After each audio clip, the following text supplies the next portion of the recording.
Hello dear students, कैसे आप लोग? उम्मीद करते हैं बहुत अच्छे होंगे और आपकी पढ़ाई भी बहुत अच्छी चल रही होगी। तो हम लोग अभी जस्ट कंप्लीट किए कैलकुलस का टॉपिक, जहाँ पे हम लोग डिफरेंशिएशन करना, इंटीग्रेशन करना सीखे। हाँ, हम लोग इंटीग्रेशन में एलिमेंट कट करना नहीं सीखे। हम लोग इंटीग्रेशन से किसी ग्राफ का एरिया को कैसे सोल्व करेंगे वो नहीं सीखे। हम लोग डिफरेंशिएशन से किसी ग्राफ का स्लोप के बारे में थोड़ा बहुत आइडिया ज़रूर लिए।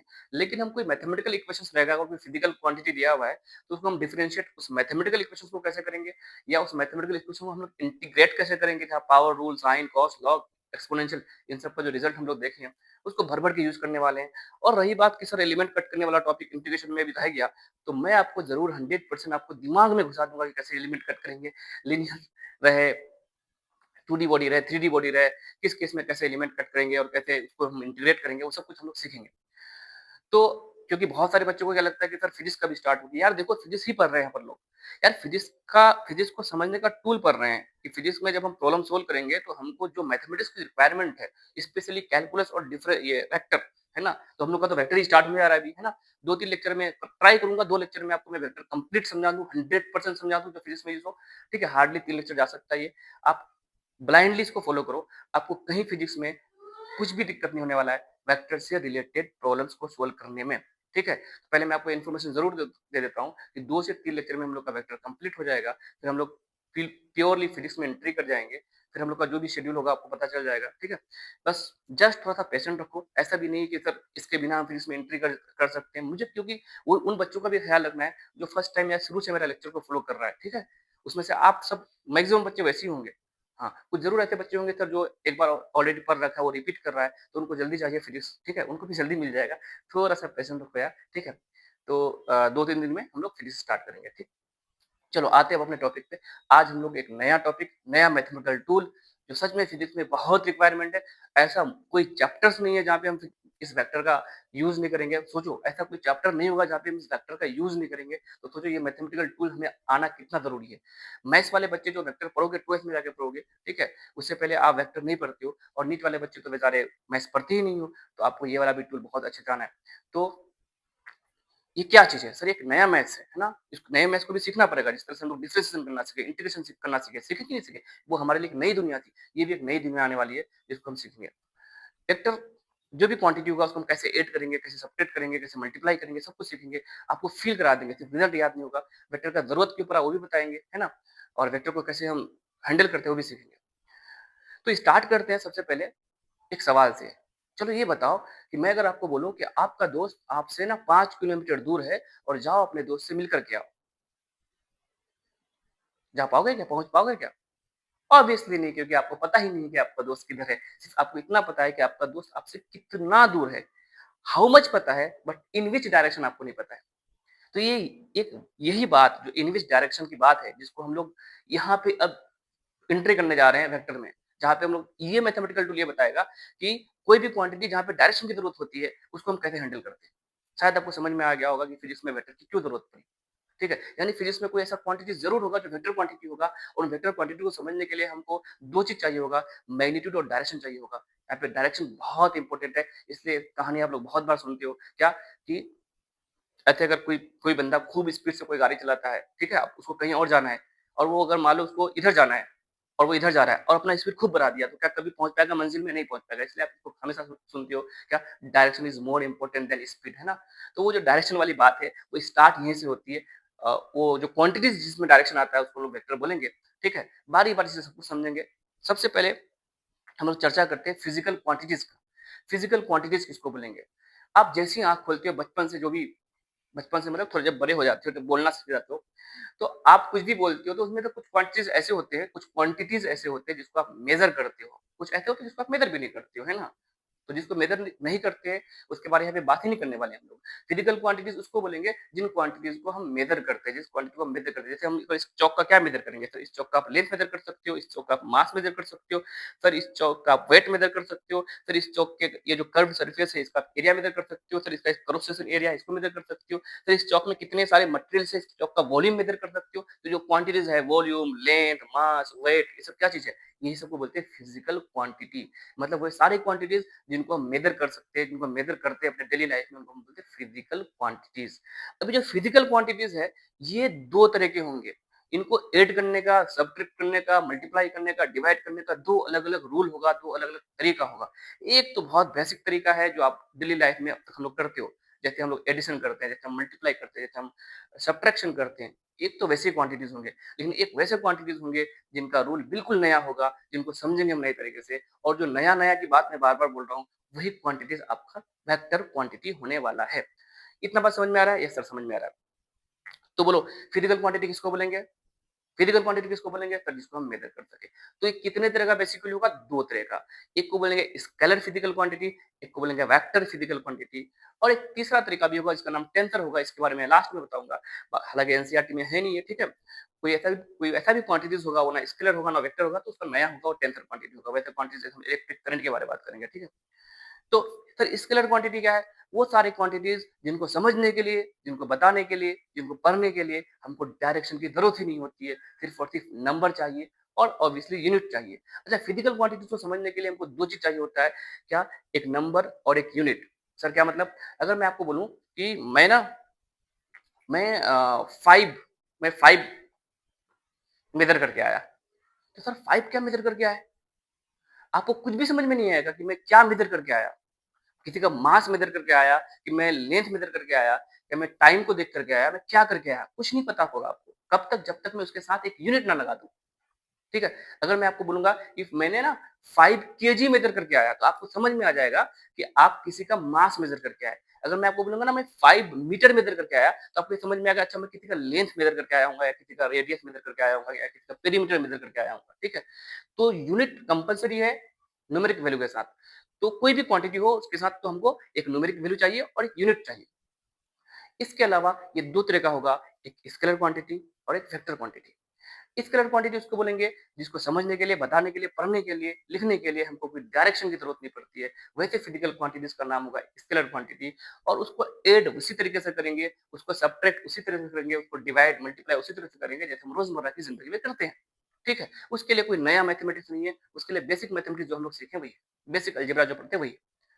दूसरा क्वांटिटीज़ ऐसा होगा जिसको समझने के लिए, पढ़ने के लिए, लिखने के लिए हमको चाहिए होगा उसका डायरेक्शन भी। मैग्नीट्यूड तो चाहिए ही चाहिए होगा, यानी नंबर और यूनिट तो होगा ही होगा, साथ में उसको एक्सप्रेस करने के लिए हमको चाहिए डायरेक्शन भी। जब ऐसा क्वांटिटीज़ होगा जिसको समझने के लिए हमको मैग्नीट्यूड और डायरेक्शन भी चाहिए और साथ-साथ में वो एक नए मैथमेटिक्स को फ़ॉलो करेगा, एक नया एडिशन को फ़ॉलो करेगा, एक नया सब्ट्रैक्शन को, नया मल्टीप्लिकेशन को अगर वो फ़ॉलो करेगा, तो वैसे फिजिकल क्वांटिटी को हम लोग बोलेंगे वेक्टर क्वांटिटी। आराम-आराम से समझते जाओ, ठीक है? सर एग्ज़ाम्पल के तौर पे बताओ कि स्केलर फिजिकल क्वांटिटी किसको बोलेंगे? हमारे डेली लाइफ में ऐसा कौन-सा क्वांटिटी है जिसको समझने के लिए हमको डायरेक्शन नहीं चाहिए? तो जो भी तुमको लगता है। टाइम क्या होगा sir? Time. Time scalar physical quantity होगा या वेक्टर होगा? टाइम को समझने के लिए, बताने के लिए क्या कभी डायरेक्शन की ज़रूरत पड़ती है? ऑब्वियसली नहीं पड़ती है। तो किस क्वांटिटीज़ में जाएगा? Scalar quantity. मैं आपको बोलूँगा कितना टाइम हो रहा है? आप बोलोगे सिर्फ 9 बजकर 20 मिनट। ऐसा कभी बोलोगे सर 9 बजकर 20 मिनट ऊपर की तरफ, 9 बजकर 20 मिनट नॉर्थ की तरफ, ऐसा बोलोगे? नहीं बोलोगे। सिर्फ बोलोगे 9 बजकर 20 मिनट। तो यहाँ डायरेक्शन का कोई ज़रूरत ही नहीं था। ऐसे फिजिकल क्वांटिटी को हम लोग क्या बोलेंगे? Scalar quantity. जैसे मैं बोलूँगा आप किसी का मास मेज़र करो, है ना? मैं बोलूँगा आप दुकान में जाओगे, आप बोलोगे भैया, अंकल जो भी होंगे ना, अंकल को अंकल बोलना, भैया को भैया बोलना, भैया को कभी अंकल मत बोल देना, तो वो बहुत गुस्सा आता है। तुम बोलोगे भैया 2 केजी ना शुगर दो, 2 केजी शुगर दो, 2 केजी शुगर ऊपर की तरफ दो, ईस्ट की तरफ दो, नॉर्थ की तरफ दो, ऐसा बोलोगे क्या? ऑब्वियसली नहीं बोलोगे। है ना? सिर्फ बोलोगे 2 केजी शुगर दो, तो 2 केजी जो मास जो है वो कैसा क्वांटिटी स्केलर क्वांटिटी है, उसको समझने के लिए हमको डायरेक्शन नहीं चाहिए था। ऐसा कभी बोलते हो कि 2 केजी शुगर नॉर्थ की तरफ दो?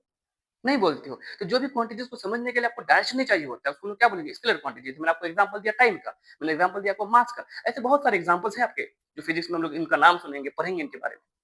अगर मैं आपको बोलूँगा कि यहाँ से वहाँ तक का कितना डिस्टेंस है, तो आप जस्ट बताओगे 500 मीटर, 500 किलोमीटर। आप ये नहीं बताओगे डायरेक्शन, क्योंकि मैंने आपसे पूछा ही नहीं कि डायरेक्शन किधर है। मैंने बोला यहाँ से यहाँ तक का डिस्टेंस बता दो। तो डिस्टेंस कैसा क्वांटिटी हो जाएगा? स्केलर क्वांटिटी होगा। किसी का लेंथ क्या होगा? फिर इसका लेंथ क्या है? स्केलर क्वांटिटी है। तो इसका लेंथ को समझने के लिए मुझे डायरेक्शन नहीं चाहिए। जस्ट एक लेंथ है ये, scalar quantity. Time scalar quantity होगा, मास स्केलर क्वांटिटी हो जाएगा। ऐसे और कौन सा क्वांटिटी? स्पीड होंगी scalar quantity, work, power, energy, potential, ना जाने और कितने सारे टर्म्स हम लोग फिजिक्स में सीखेंगे, जानेंगे, सुनेंगे, प्रेशर, बहुत सारे क्वांटिटीज ऐसे आते रहेंगे। मैंने कुछ यहाँ पे नाम लिखा। क्या आपको स्केलर क्वांटिटी के बारे में समझ में आया? बिल्कुल समझ में आया सर। तो क्या इसके बारे में कोई टेंशन लेने की जरूरत नहीं सर, इसके बारे में पढ़ने भी नहीं आएंगे अभी हम। नया टॉपिक में हम लोग वेक्टर क्वांटिटी के बारे में, इन क्वांटिटीज को हम लोग सीखने जाएँगे। इन क्वांटिटीज़ को समझने के लिए जब डायरेक्शन चाहिए होगा, तो उसको कैसे ऐड, सब्ट्रैक्ट और मल्टीप्लाई, डिवाइड करेंगे, है ना? वो सीखना है और बाकी चीज़ें भी सीखना है इसमें, ऐसा ही नहीं कि नहीं सीखना चाहिए। तो सर वेक्टर क्वांटिटी कौन-सा क्वांटिटी है? जैसा कि आपने कहा कि वेक्टर क्वांटिटी वैसे क्वांटिटी है जिनको समझने के लिए, बताने के लिए, एक्सप्रेस करने के लिए, लिखने के लिए हमको चाहिए मैग्नीट्यूड और चाहिए डायरेक्शन और साथ-साथ में वो एक वेक्टर नए अलजेब्रा को फ़ॉलो करेगा, ठीक है? एक नया अलजेब्रा कैसा होगा इसको देखेंगे कैसा होगा, ठीक है? तो सर इसका एग्ज़ाम्पल क्या होगा जैसे डिस्प्लेसमेंट। मान लो कोई इंसान यहाँ से यहाँ गया, यहाँ से यहाँ गया, ठीक है? उसका डिस्प्लेसमेंट क्या बताता है कि कितना गया और किधर गया? कितना गया और किधर गया? कितना मतलब हाउ मच, किधर मतलब डायरेक्शन। दोनों चीज़ चाहिए हमको बताने के लिए। जैसे ऐसे ही होगा मान लो क्या वेलोसिटी है ना? 50 मीटर पर सेकंड से जा रहा है बट किधर जा रहा है? 50 मीटर पर सेकंड स्पीड हुआ, किधर बोल देंगे? ईस्ट की तरफ जाएगा। तो बोलेंगे तो 50 मीटर पर सेकंड ईस्ट की तरफ। वो उसका वेलोसिटी बताया, जिसमें मैग्नीट्यूड भी है और डायरेक्शन भी है। दोनों मिल करके वेक्टर क्वांटिटी होगी। ऐसी acceleration, force, field, torque, momentum, impulse, intensity, area. Area बड़ा इंटरेस्टिंग टर्म है। मैं इसके बारे में आपको डिटेल से बताऊंगा कि एरिया कब वेक्टर होगा, कब स्केलर होगा। मैक्सिमम मैक्सिमम जगह आपको क्या मिलेगा कि एरिया वेक्टर है, एरिया वेक्टर है। मैं आपको डिटेल से बताऊंगा एरिया हमेशा वेक्टर नहीं होगा। फिजिक्स में हम लोग एरिया को कब वेक्टर बोलेंगे, ये हम इसके लिए मैं आपको सेपरेट वीडियो बनाऊंगा, शॉर्ट वीडियो बनाऊंगा, आपको समझाऊंगा आपको। ठीक है, तो ये सारे क्वांटिटीज ऐसे क्वांटिटीज हैं जिनको समझने के लिए, बताने के लिए, लिखने के लिए, बोलने के लिए, सब कुछ करने के लिए हमको दो चीज चाहिए, मैग्नीट्यूड चाहिए और डायरेक्शन भी चाहिए। जब ये दोनों चीज चाहिए, मैग्नीट्यूड और डायरेक्शन दोनों चीज चाहिए, साथ-साथ में एक नए अलजेब्रा को भी फॉलो करना होगा। ऐसा नहीं कि सिर्फ मैग्नीट्यूड और डायरेक्शन है, लेकिन वो वेक्टर अलजेब्रा को फॉलो नहीं करेगा। ये कंडीशन है, ये कंडीशन हुआ कि मैग्नीट्यूड और डायरेक्शन हो और वेक्टर अलजेब्रा को फॉलो करे। तो वैसे क्वांटिटीज को हम लोग क्या बोलेंगे? वेक्टर क्वांटिटी बोलेंगे। और एक टेंसर फिजिकल क्वांटिटी हुआ, जिसके बारे में मैंने आपको बताया कि अभी तो एनसीईआरटी से हटा दिया गया इस क्वांटिटीज को, है ना? इस पे बहस भी है थोड़ा-सा, तो मैं इसके बारे में आपको बताऊँगा भी, है ना? लास्ट में बता दूँगा कि टेंसर क्वांटिटी क्या होता है। अच्छा, वेक्टर के बारे में जब भी हम पढ़ेंगे, तो हमको ना वेक्टर को रिप्रेजेंट करना आना चाहिए। वेक्टर को रिप्रेजेंट हम लोग एरो से करेंगे, ऐसे एरो से करेंगे, ऐसे एरो से करेंगे। इस एरो में 2 चीज़ है। ये जो है ना ये वेक्टर का लेंथ जो है, इसको वेक्टर का लेंथ यानी वेक्टर का मैग्नीट्यूड बोलेंगे और इस जो हेड है इसका, ये हेड है, ये टेल है मान लो, इस हेड को बोलेंगे इसका डायरेक्शन। क्या बोलेंगे? डायरेक्शन, है ना? ये देखो हम वेक्टर को रिप्रेजेंट कर रहे हैं ऐसे, यहाँ पे यहाँ इसका क्या है? हाउ मच, कितना है? ये बता रहा है कितना है ना? ये छोटा है तो हालाँकि उतना ज़्यादा हम लोग बार-बार इसको यूज़ नहीं करेंगे, लेकिन आपको समझ में आना चाहिए। तो ये भी वेक्टर है, ये भी वेक्टर है। बट इसमें जो हाउ मच का वैल्यू है, ये छोटा है। अगर ये मान लो 10 है, तो हो सकता है ये 3 हो, है ना? अब कोई क्वांटिटी है, तो दोनों डायरेक्शन क्या है? इधर की तरफ। सर इसका भी डायरेक्शन किधर की तरफ? इधर की तरफ है। ठीक है? तो ये जो एरो बता रहा है, डायरेक्शन को बताता है, यानी किस डायरेक्शन में और ये जो लेंथ है, वो बताता है सर कितना है वेक्टर का। तो वेक्टर को रिप्रेजेंट करना भी आना चाहिए कि वेक्टर को हम कैसे रिप्रेजेंट करेंगे। यानी कोई भी वेक्टर क्वांटिटी होगा, तो उसके ऊपर इस तरह से हम एरो लगा सकते हैं, ताकि समझने के लिए कि ये वेक्टर क्वांटिटी है। ठीक है? ठीक है, कोई बात नहीं। अब हम लोग सर वेक्टर में अच्छे से एंट्री कर सकते हैं। करो एंट्री। हुँ? ठीक है। सबसे पहले हम लोग ये सीख जाते हैं, वेक्टर क्या होता है समझ गया, है ना? कौन से क्वांटिटीज़ वेक्टर हैं आपको रटना नहीं है, ठीक है? 3, 4, 5 क्वांटिटी आपको ध्यान में है तो अच्छी बात है। जैसे-जैसे आप फिजिक्स में एंट्री करेंगे हमको सारे ऐसे नहीं कि इतने ही हैं, और भी होंगे, है ना? पूरे फिजिक्स में भरमार हो जाएगा वेक्टर क्वांटिटी का। इसी तरह स्केलर भी बहुत सारा होगा, ठीक? तो जैसे-जैसे हम लोग फिजिक्स में एंट्री करेंगे हमको क्वांटिटीज़ समझ में आने लगेगा, अच्छा-अच्छा ये वेक्टर है, ये स्केलर है, ठीक? कोई बात नहीं। अब टाइप्स ऑफ वेक्टर में जल्दी-जल्दी हम लोग पढ़ लेते हैं। भाई वेक्टर कितने तरह के होंगे? Types of vector, types of vector, types of vector. जल्दी-जल्दी इसको निपटाते हैं, ठीक है? कितने तरह के वेक्टर हो सकते हैं? कितने तरह के वेक्टर हो सकते हैं? सबसे पहले मान लो हम लोग पढ़ लेते हैं किसके बारे में कि पैरेलल वेक्टर, पैरेलल वेक्टर, है ना? कोई भी ऐसा 2 पैरेलल 2 हो, 3 हो, 4 हो, 5 हो, पैरेलल वेक्टर किसको बोलेंगे? सर पैरेलल वेक्टर का पहचान के लिए बस इतना ध्यान रखना, पैरेलल का पहचान के लिए ध्यान रखना कि ऐसे वेक्टर को पैरेलल बोलेंगे जिनके बीच का डायरेक्शन सेम हो, जो सेम तरफ हो। यानी जब भी अगर 2 वेक्टर का डायरेक्शन सेम होगा, तो दोनों के बीच में एंगल क्या होगा? 0 डिग्री। और ऐसे वेक्टर को हम लोग क्या बोलेंगे? पैरेलल वेक्टर, पैरेलल वेक्टर, ठीक है? यानी दोनों के बीच का एंगल 0 डिग्री हो।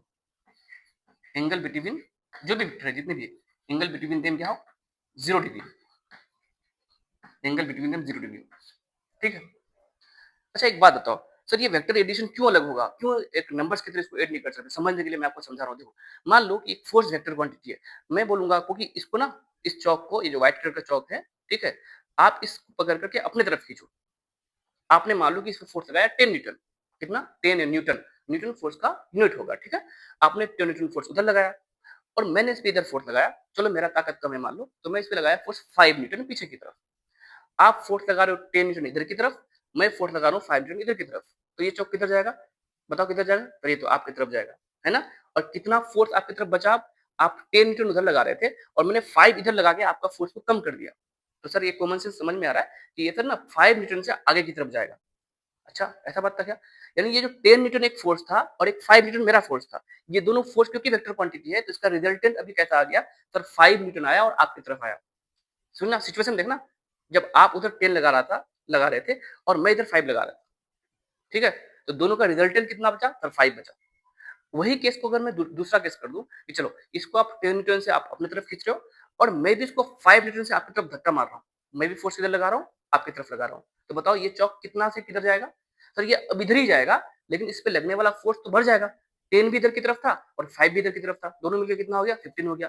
यानी फोर्स जो क्वांटिटी है, जो वेक्टर क्वांटिटी है, 10 न्यूटन था एक बार और 5 था, ये 10 और 5 मिलकर एक बार 5 हो चुका था जब अपोजिट डायरेक्शन में था, और जब सेम डायरेक्शन में हो गया तो ये कितना हो गया? सर 15 हो गया। चलो मान लो इस चौक को पकड़ के आप 10 न्यूटन फोर्स इधर लगा रहे हो और मैं 5 न्यूटन फोर्स इस पे ऊपर की तरफ लगाऊंगा, इधर इधर वाई एक्सिस की तरफ, ये मान लो एक्स एक्सिस है, ये एक्स एक्सिस है, ये वाई एक्सिस है। आप इधर खींच रहे हो, मैं इधर खींच रहा हूँ, तो अभी किधर जाएगा? सर ना इधर जाएगा ना इधर जाएगा, इन दोनों के बीच में कहीं ना कहीं जाएगा, है ना? जो फोर्स ज्यादा लगाएगा उसकी तरफ ये ज्यादा झुका हुआ रहेगा, है ना? मान लो इधर 10 है और ऊपर की तरफ कितना है? 5 है, ठीक है? तो ये जो चौक जो भी ऑब्जेक्ट है, मान लो यहाँ पे कोई ऑब्जेक्ट है, बॉल है, इधर से 5 मतलब छोटा कर दो, है ना? ऊपर की तरफ छोटा फोर्स है, इधर आगे वाला ज्यादा है, तो ये बॉल कुछ ऐसा जाएगा, जाएगा कि नहीं जाएगा? कोई ऑब्जेक्ट जो है इधर की तरफ जाएगा, यानी सर वही वाला फोर्स फोर्स 10 और 5 ही है, कभी उसका वैल्यू, अच्छा उसका वैल्यू भी कुछ और हो जाएगा, कभी उसका वैल्यू 15 हो रहा है, कभी 10 हो रहा है, कभी कुछ हो रहा है ना? जबकि सर नंबर्स के साथ तो ऐसा था नहीं, स्केलर क्वांटिटी के साथ। अगर मैं आपको बोलूंगा जो स्केलर क्वांटिटी है 2 kg प्लस 3 kg, तो आप बोल दोगे सर ये कितना होगा? 5 kg, क्योंकि ये स्केलर क्वांटिटी है, इसमें डायरेक्शन का कोई बात ही नहीं है। 2 kg sugar plus 3 kg sugar 5 kg ही होगा, चाहे आप जैसे भी कर लो। लेकिन अगर मैं आपको बोलूंगा 3 न्यूटन प्लस 4 न्यूटन, तो आप 7 न्यूटन बता ही नहीं सकते कि 7 न्यूटन होगा। ये कब होगा? ये तब तभी होगा जब 3 न्यूटन भी आगे की तरफ हो और फिर 4 न्यूटन भी आगे की तरफ। मान लो ये 3 न्यूटन है और ये मान लो 4 न्यूटन है। देखो मैंने 4 न्यूटन के लिए थोड़ा सा एरो को, इसको लेंथ को ज्यादा कर दिया। अभी अगर दोनों सेम तरफ है तो अभी तो कितना आ जाएगा सर? 7 न्यूटन आ जाएगा। लेकिन अगर ऐसा हो कि 3 न्यूटन इधर की तरफ हो और 4 न्यूटन इधर की तरफ हो जाए, अब बताओ ये कितना होगा? सर अब ये 3 इधर की तरफ है और 4 इधर की तरफ है, तो ऑब्वियसली बात है उधर कोई 3 से खींच रहा है, इधर 4 से खींच रहा है, तो इधर की तरफ आएगा कोई ऑब्जेक्ट। ये जो फोर्स आपको फील दिला रहा है वेक्टर क्वांटिटी का, ठीक है, जो कि इधर की तरफ आएगा और इधर कितना बचेगा? सर इधर तो 1 न्यूटन बचेगा। इसका रिजल्ट क्या होगा? तो इन दोनों का रिजल्ट कितना हो जाएगा? सर 1 न्यूटन हो जाएगा। सर 1 न्यूटन हो जाएगा, है ना? 1 न्यूटन हो जाएगा, 1 न्यूटन हो जाएगा। सर ये जो 3 न्यूटन और 4 न्यूटन है, इस समय 7 न्यूटन हो गया था और इसमें 1 न्यूटन हो रहा है। चलो इसको थोड़ा और चेंज करो, इसको थोड़ा और चेंज करो। टाइप्स पढ़ने से पहले थोड़ा वेक्टर को फिल करा रहा हूँ, ठीक है ना? जैसे मान लो 3 न्यूटन इधर की तरफ है और 4 न्यूटन इधर की तरफ है, 4 न्यूटन इधर की तरफ है। अब बताओ सर ये 3 और 4 न्यूटन जबकि डायरेक्शन के साथ है, सर ये फोर्स है वेक्टर क्वांटिटी। एक बॉल है, कोई 3 न्यूटन फोर्स से इधर खींच रहा है, फोर्स है ये, फोर्स इधर खींच रहा है, कोई फोर्स इधर खींच रहा है 4 न्यूटन से, तो इसका रिजल्टेंट पता है कितना आएगा? सर 5 आ जाएगा। अगर आपको थोड़ा सा पैथोमेट्रिक आता है तो अगर आप इसको यहाँ शिफ्ट कर दोगे, ठीक है ना, वेक्टर को पहले शिफ्ट कर सकते हैं, तो ये जो वैल्यू आएगा ना, ये इधर की तरफ जाएगा, है ना? इसका वैल्यू कितना आ जाएगा? सर इसका वैल्यू आ जाएगा 5 न्यूटन। कितना न्यूटन आएगा? 5 न्यूटन। सर यही 3 और 4 मिलकर अभी 3 जब इधर था और 4 इधर था तो मिलकर के 5 हो जा रहा है, कभी 7 हो जा रहा है, कभी 1 हो जा रहा है। तो कंप्लीट किस बात पे डिपेंड कर रहा है? सर वेक्टर एडिशन जो है वो कंप्लीट डिपेंड कर रहा है किस पे? सर उन दोनों के बीच में एंगल क्या है, यानी उन दोनों के बीच में डायरेक्शन क्या है। Sir 2 kg plus 3 kg 5 kg होता है और 2 न्यूटन प्लस 3 न्यूटन भी 5 न्यूटन होगा। कब? जब दोनों सेम तरफ हो, only when both are in same direction, both are in same direction. अगर ये 2 न्यूटन फोर्स और 3 न्यूटन फोर्स एक ही तरफ हुआ तो 5 न्यूटन आ जाएगा। मतलब कोई वेक्टर का रिजल्ट स्केलर की तरह ही आ जाएगा। कब? जब वेक्टर, दोनों वेक्टर या सारे वेक्टर्स जो भी हो वो सब एक ही डायरेक्शन में हो। एक ही डायरेक्शन का मतलब ये हुआ कि उनके बीच में आपस में एंगल क्या हो? 0 डिग्री। और जब उनके बीच में आपस में एंगल 0 डिग्री होता है तो वैसे वेक्टर को हम लोग क्या बोलते हैं? Parallel vector. यानी जब वेक्टर्स पैरेलल होंगे, जब वेक्टर्स पैरेलल होंगे तो उनके एडिशन का रिजल्ट बिल्कुल वैसा ही आएगा जैसा कि स्केलर का आता है। इसका मतलब ये नहीं कि हमेशा स्केलर का रहेगा, ये चेंज हो जाएगा। जब ये एंटी पैरेलल था तो अभी देखो 3 और 2 मिलकर कितना आया था? 1 आया था, है ना? तो अब 3 प्लस 3 केजी प्लस 2 केजी तो हमेशा 5 केजी होगा। बट ये फोर्स के केस में जैसे ये एंटी पैरेलल हो गया, एक इधर, इसको एंटी पैरेलल बोलते हैं। जब एंगल 180 हो जाएगा दोनों के बीच में, तब आंसर 1 न्यूटन आ रहा था। जब दोनों के बीच में 90 डिग्री हो जाएगा तो कुछ और आंसर आएगा। दोनों के बीच में 60 डिग्री हो जाएगा दोनों वेक्टर के बीच में, ये 3 या 2, कुछ और आंसर आ जाएगा। तो जो वेक्टर क्वांटिटी है उनका रिजल्ट क्या आएगा, वो कंप्लीट इस बात पर डिपेंड करेगा कि उनके बीच में एंगल क्या है। और जब एंगल 0 डिग्री होगा तो ऐसे वेक्टर्स को हम लोग बोलेंगे पैरेलल वेक्टर्स। क्या बोलेंगे ऐसे को? Parallel vectors. जब सेम तरफ होंगे उसको बोलेंगे पैरेलल वेक्टर्स। ठीक है, तो आपको पैरेलल वेक्टर का कॉन्सेप्ट समझ में आया, और साथ साथ में आपको ये भी समझ में आ रहा है कि सर वेक्टर क्वांटिटी का जन्म क्यों हुआ। क्योंकि कुछ ऐसे क्वांटिटी हैं जिनका एडिशन का रिजल्ट हमेशा सेम नहीं रहता है। वो डिपेंड करता है अलग अलग एंगल्स पे अलग अलग आएगा। वो डिपेंड करता है कि उनके बीच में क्या डायरेक्शन है, वो दोनों किधर है, एक ही तरफ है, अलग अलग तरफ है, अपोजिट साइड में है, या दोनों आपस में परपेंडिकुलर है जिसको ऑर्थोगोनल बोलेंगे, ऑर्थोगोनल बोलेंगे। ठीक है ना, या दोनों के बीच में कुछ और एंगल है। इन सिचुएशंस पे डिपेंड करेगा। फॉर एग्जांपल थोड़ा सा और समझो, आपने थोड़ा सा नाम सुना है डिस्टेंस और डिस्प्लेसमेंट का। इससे नाम सुना है डिस्टेंस डिस्प्लेसमेंट का। चलो इधर आओ, मान लो कि ये 3 मीटर है, ठीक है, इधर गए, फिर सर 4 मीटर हम गए इधर।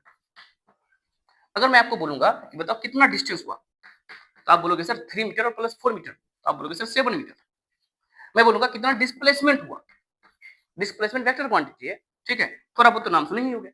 लेकिन सर डिस्प्लेसमेंट होता है final position minus initial position. मैं अगर इसको 0 बोल दूंगा तो सर ये अगर 0 है या 3 हो जाएगा, और फिर ऐसे करते करते कितना हो जाएगा, 7 हो जाएगा। तो डिस्प्लेसमेंट भी कितना आ जाएगा सर, 7 माइनस 0, ये तो आ जाएगा सर 7 मीटर। इस केस में जरा देखो कि डिस्टेंस और डिस्प्लेसमेंट इक्वल है। क्यों इक्वल हो गया, जबकि ये स्केलर क्वांटिटी है, वेक्टर क्वांटिटी है। क्यों इक्वल हो गया, क्योंकि ये जो दोनों वेक्टर क्वांटिटी है, ये जो दोनों वेक्टर्स है वो सेम तरफ है। दोनों का डायरेक्शन क्या सेम है कि नहीं है। इन दोनों को हम लोग क्या बोलेंगे, पैरेलल वेक्टर बोलेंगे।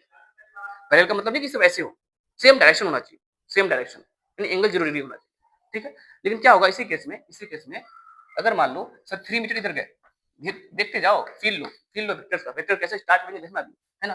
सर 4 मीटर इधर की तरफ गए, 4 मीटर इधर की तरफ गए। अब बताओ डिस्टेंस कितना हुआ, तो बोलेगा सर डिस्टेंस बोलते हैं टोटल पाथ लेंथ को। सर अभी तो फिजिक्स पढ़े नहीं, लेकिन इतना तो पता है डिस्टेंस किसको बोलते हैं। ठीक है ना, तो कितना आएगा 3 + 4, सर अभी भी 7 मीटर आ जाएगा। बट क्या होगा सर डिस्प्लेसमेंट, डिस्प्लेसमेंट क्या होगा सर, डिस्प्लेसमेंट होता है शॉर्टेस्ट पाथ। तो मैं शॉर्टेस्ट पाथ अगर निकालूंगा इनिशियल पॉइंट और फाइनल पॉइंट का, इसके बीच का शॉर्टेस्ट पाथ, तो सर ये तो आ जाएगा सर पाइथागोरस थ्योरम से 5 मीटर आ जाएगा। तो अभी कितना आ गया, 5 मीटर आ गया। अभी डिस्टेंस और डिस्प्लेसमेंट अलग अलग आ चुका है, क्योंकि डिस्प्लेसमेंट वेक्टर क्वांटिटी है, ये अलग इसलिए आ गया क्योंकि अभी इन दोनों वेक्टर में अलग एंगल हो गया है। देखो इससे पहले ये दोनों वेक्टर में 0 डिग्री एंगल था, अब यहाँ पे एक वेक्टर 3 है, एक वेक्टर 4 है, और दोनों के बीच में एंगल कितना है, 90 डिग्री है। दोनों में एंगल कितना है, 90 डिग्री है। तो आपको इतना समझ में आ रहा है कि जो वेक्टर का जो रिजल्ट आएगा वो अलग अलग सिचुएशंस पे अलग अलग आ जाएगा। वो डिपेंड करेगा कि वो दोनों वेक्टर जो है आपस में कैसे हैं, है ना इंपॉर्टेंट। ठीक है, अगर मान लो इसी को अगर मैं बोलूं कि सर 3 मीटर इधर गए, 3 मीटर इधर गए, ठीक है ना, उसके बाद यहाँ से वापस आ गए और 4 मीटर इधर चले गए। सर इस केस में भी अगर आपको बोलेंगे डिस्टेंस कितना हुआ, कितना चले तुम, तो डिस्टेंस टोटल बात कितना हुआ सर, 3 मीटर और 4 मीटर, सर 7 मीटर। बट बोलेंगे डिस्प्लेसमेंट कितना हुआ, डिस्प्लेसमेंट कितना हुआ, आप बोलोगे सर डिस्प्लेसमेंट इन दोनों के बीच का शॉर्टेस्ट पाथ होता है, शॉर्टेस्ट पाथ। सर ये कितना है, सर मैं अगर इधर को पॉजिटिव बोलूंगा तो इधर को मैं नेगेटिव बोलूंगा, जब मैं इधर को पॉजिटिव इधर को नेगेटिव बोलूंगा तो कितना आएगा मेरा, -1 आएगा। कितना आएगा, -1 आएगा। ये हमारा इनिशियल पॉइंट और ये हमारा फाइनल पॉइंट। इधर को अगर नेगेटिव बोलूंगा तो ये क्या आएगा हमारा, -1, है ना। ये -1 मीटर आएगा। यानी डिस्प्लेसमेंट जो वेक्टर क्वांटिटी है वो तो हमारा नेगेटिव भी हो सकता है, यस नेगेटिव भी हो सकता है, 0 भी हो सकता है ना। अगर मैं ये दोनों वेक्टर को इक्वल इक्वल कर दूं और अपोजिट डायरेक्शन कर दूं तो रिजल्टेंट क्या आ जाएगा, 0 आ जाएगा। जैसे मान लो इस चौक को पकड़ के आप 10 न्यूटन फोर्स अपनी तरफ लगा रहे हो और 10 न्यूटन मैं अपनी तरफ लगा रहा हूँ, 10 न्यूटन आप अपनी तरफ और 10 न्यूटन मैं अपनी तरफ, तो इन दोनों का रिजल्टेंट क्या आ जाएगा सर, आपने 10 न्यूटन फोर्स अपनी तरफ लगाया, मैं भी 10 न्यूटन लगाया, क्या ये चौक हिलेगा, नहीं हिलेगा। यानी इस पे नेट फोर्स क्या आ जाएगा, 0 आ जाएगा। जबकि दो फोर्स लग रहा था, दोनों का वैल्यू 10 था, 0 इसलिए आ गया क्योंकि अपोजिट डायरेक्शन में था। अगर दोनों एक तरफ लगा देते तो 10 + 10 20 हो जाता। तो कभी 10 + 10 20 हो जा रहा है, कभी 10 + 10 0 हो जा रहा है, कभी 10 + 10 कुछ और हो जाएगा। अगर 10 इधर लगाऊं 10 इधर लगाऊं तो कुछ और हो जाएगा। तो ये खेल है वेक्टर का, और यहाँ से हमको इसको मैथ्स को समझने के लिए हमको इसको जोड़ने का तरीका सीखना पड़ेगा। सर ये तो बड़ा सिंपल था। कभी यहाँ पे वेक्टर इस दो केस में जो वेक्टर है वो तो सर जस्ट स्केलर की तरह जुड़ गया। इन दो केस में जो वेक्टर है सर वो तो पाइथागोरस थ्योरम को फॉलो कर लिया। सर यहाँ तो सबट्रैक्शन को फॉलो कर लिया।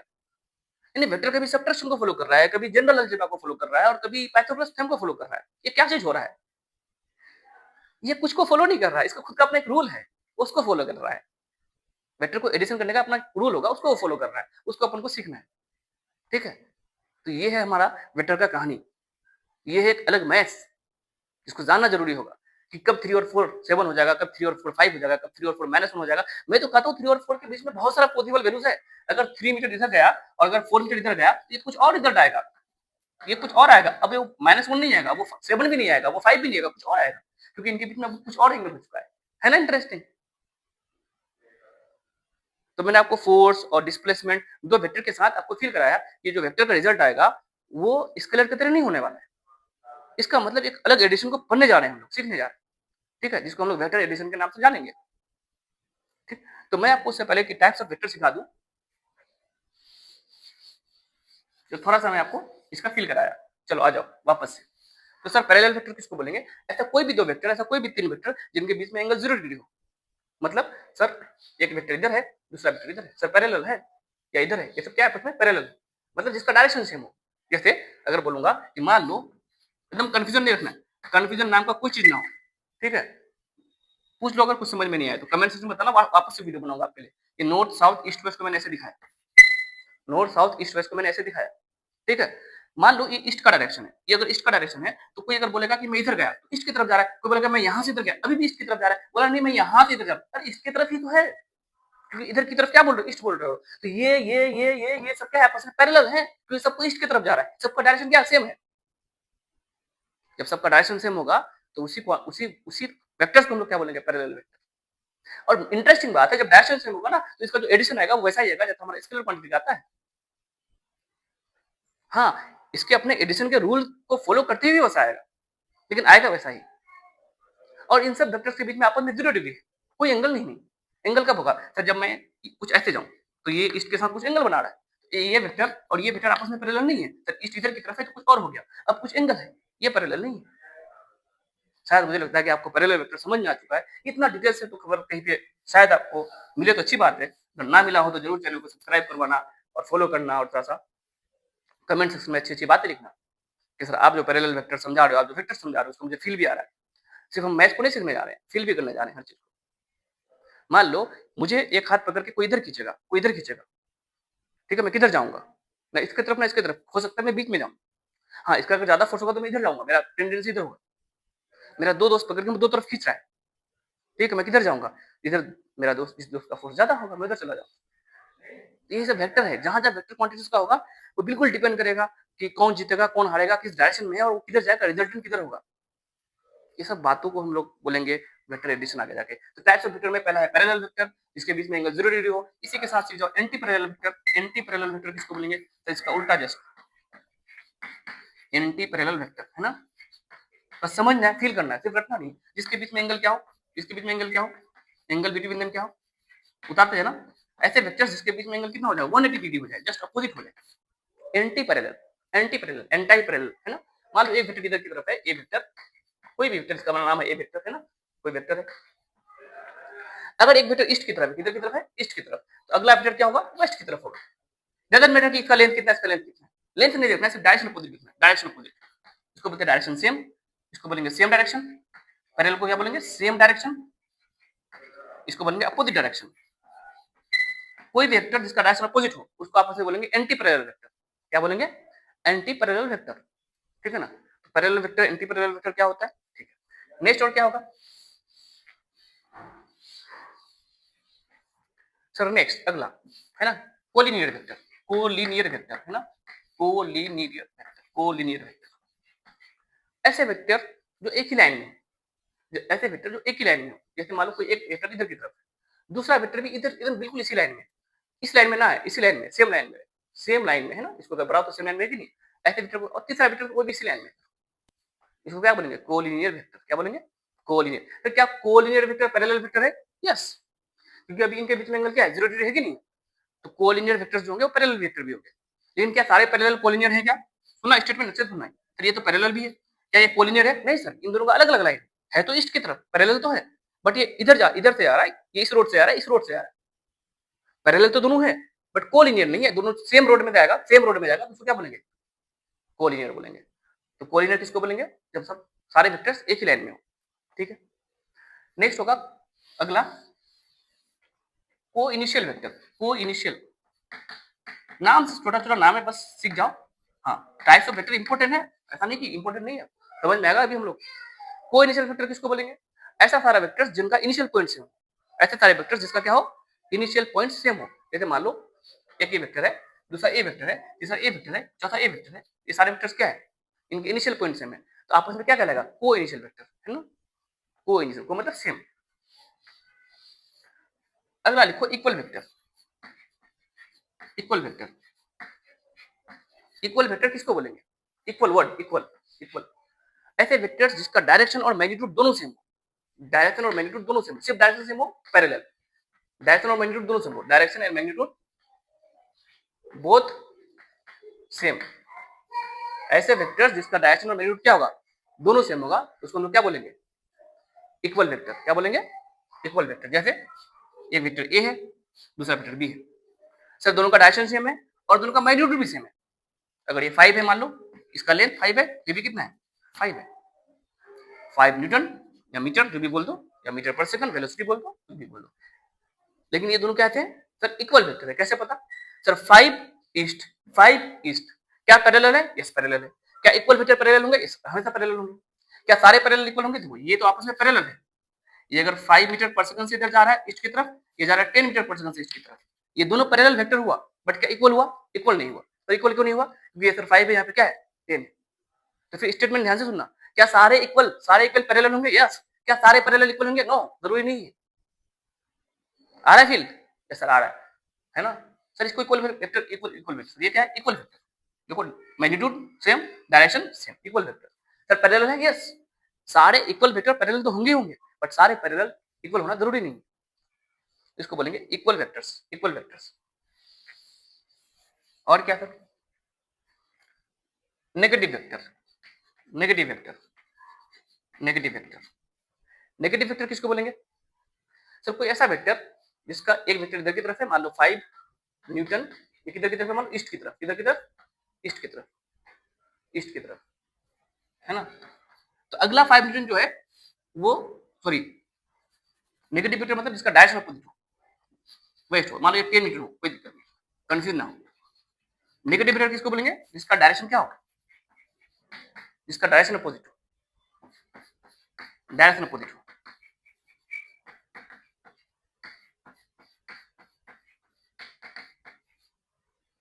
इसको बोलेंगे नेगेटिव वेक्टर। लेकिन किसी वेक्टर का नेगेटिव वेक्टर किसको बोलेंगे? अब किसी एक वेक्टर का नेगेटिव वेक्टर, तो उसका जितना मैग्नीट्यूड था उतना मैग्नीट्यूड भी वापस हो जाएगा और डायरेक्शन अपोजिट हो जाएगा। मान लो बोलूंगा कि ए वेक्टर है जो कि है मान लो 5 मीटर ईस्ट की तरफ। इस ए वेक्टर का नेगेटिव वेक्टर क्या हो जाएगा? तो 5 का तो 5 ही रहेगा, मैग्नीट्यूड सेम रहेगा, लेकिन ये क्या हो जाएगा, वेस्ट की तरफ हो जाएगा, है ना। इसको हम बोले नेगेटिव वेक्टर। ए वेक्टर अगर 5 मीटर ईस्ट है तो माइनस से क्या हो जाएगा, 5 मीटर वेस्ट हो जाएगा। कोई वेक्टर इधर की तरफ है तो इसका नेगेटिव क्या हो जाएगा सर, जस्ट इसका उल्टा, इधर की तरफ, उतना ही रहेगा, उतना ही रहेगा, है ना। जितना ये वैल्यू है उतना ही वैल्यू यहाँ से यहाँ जितना है उतना ही वैल्यू यहाँ से यहाँ भी रहेगा। इसको बोलेंगे नेगेटिव वेक्टर, ठीक है। और सर हाँ आते हैं नल वेक्टर, यूनिट वेक्टर, सब पे आते हैं। उससे पहले एक और सुन लो, coplanar vector, coplanar vector, coplanar vector, coplanar vector.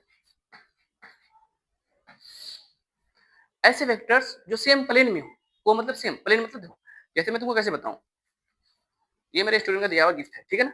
इसको देखो, जैसे मान लो इसमें कोई वेक्टर्स है, इसमें वेक्टर्स है, ये वेक्टर भी इस प्लेन, एक प्लेन है, ये प्लेन यहीं तक नहीं है, प्लेन आगे भी होगा पूरा, ये प्लेन पूरा एक प्लेन है, है ना।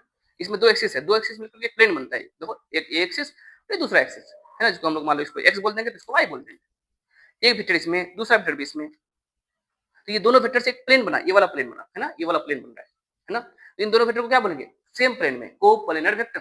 सब तीसरा वेक्टर है, तीसरा वेक्टर कुछ और ले लो, तीसरा वेक्टर कुछ और ले लो, वो भी इसी प्लेन में, तो ये आपस में तीनों क्या एक ही प्लेन पे, इसको बोलेंगे कोप्लेनर वेक्टर। लेकिन अगर तीसरा वेक्टर इधर आ गया, ये इधर की तरफ आ गया, तो देखो ना ये एक अलग प्लेन बनाएगा, है ना, ये एक अलग प्लेन बनाएगा, है ना। ये वेक्टर इस प्लेन में है और ये एक नया ऐसा प्लेन बनेगा, तो ये आपस में तीनों कोप्लेनर नहीं कहलाएगा।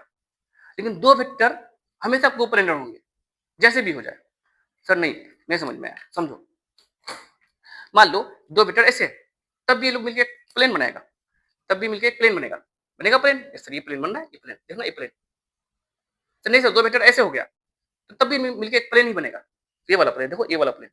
तो 2 वेक्टर हमेशा एक ही प्लेन पे होंगे। लेकिन 2 से ज़्यादा वेक्टर्स एक ही प्लेन में हो सकते हैं, नहीं भी हो सकते। जैसे ये तीसरा वेक्टर भी इधर ही है। तो ये तीनों मिलके एक ही प्लेन बना रहा है। तो ये तीनों कोप्लेनर है। लेकिन तीसरा अगर ऐसे हो गए, तो एक ये प्लेन, ये अगला प्लेन, ये अगला प्लेन, ये सब एक ही प्लेन पे नहीं आया। समझ में आ रहा है कि नहीं आ रहा? तो कोई भी 2 वेक्टर हमेशा कोप्लेनर में ही होंगे। 2 vectors are always coplanar. 2 vectors are, ये सब की पॉइंट है, याद रखना, है ना? 11th के बोर्ड के एग्जाम के लिए भी, है ना? 2 से ज्यादा वेक्टर कोप्लेनर हो भी सकता है, नहीं भी हो सकता है। More than 2 vectors, more than 2 vectors,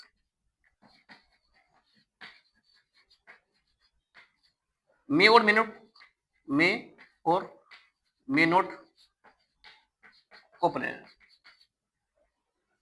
याद रखना, है ना? तो कोप्लेनर मतलब क्या होता है, समझ में आया कि नहीं है? ठीक है।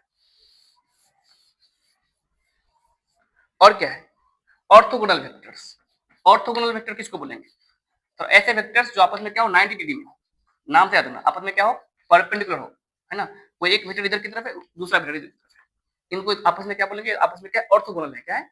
ऑर्थोगोनल है। ठीक है, ये सारा नाम सुना सुना सुना होना चाहिए आपको, जितना भी नाम बताना हो।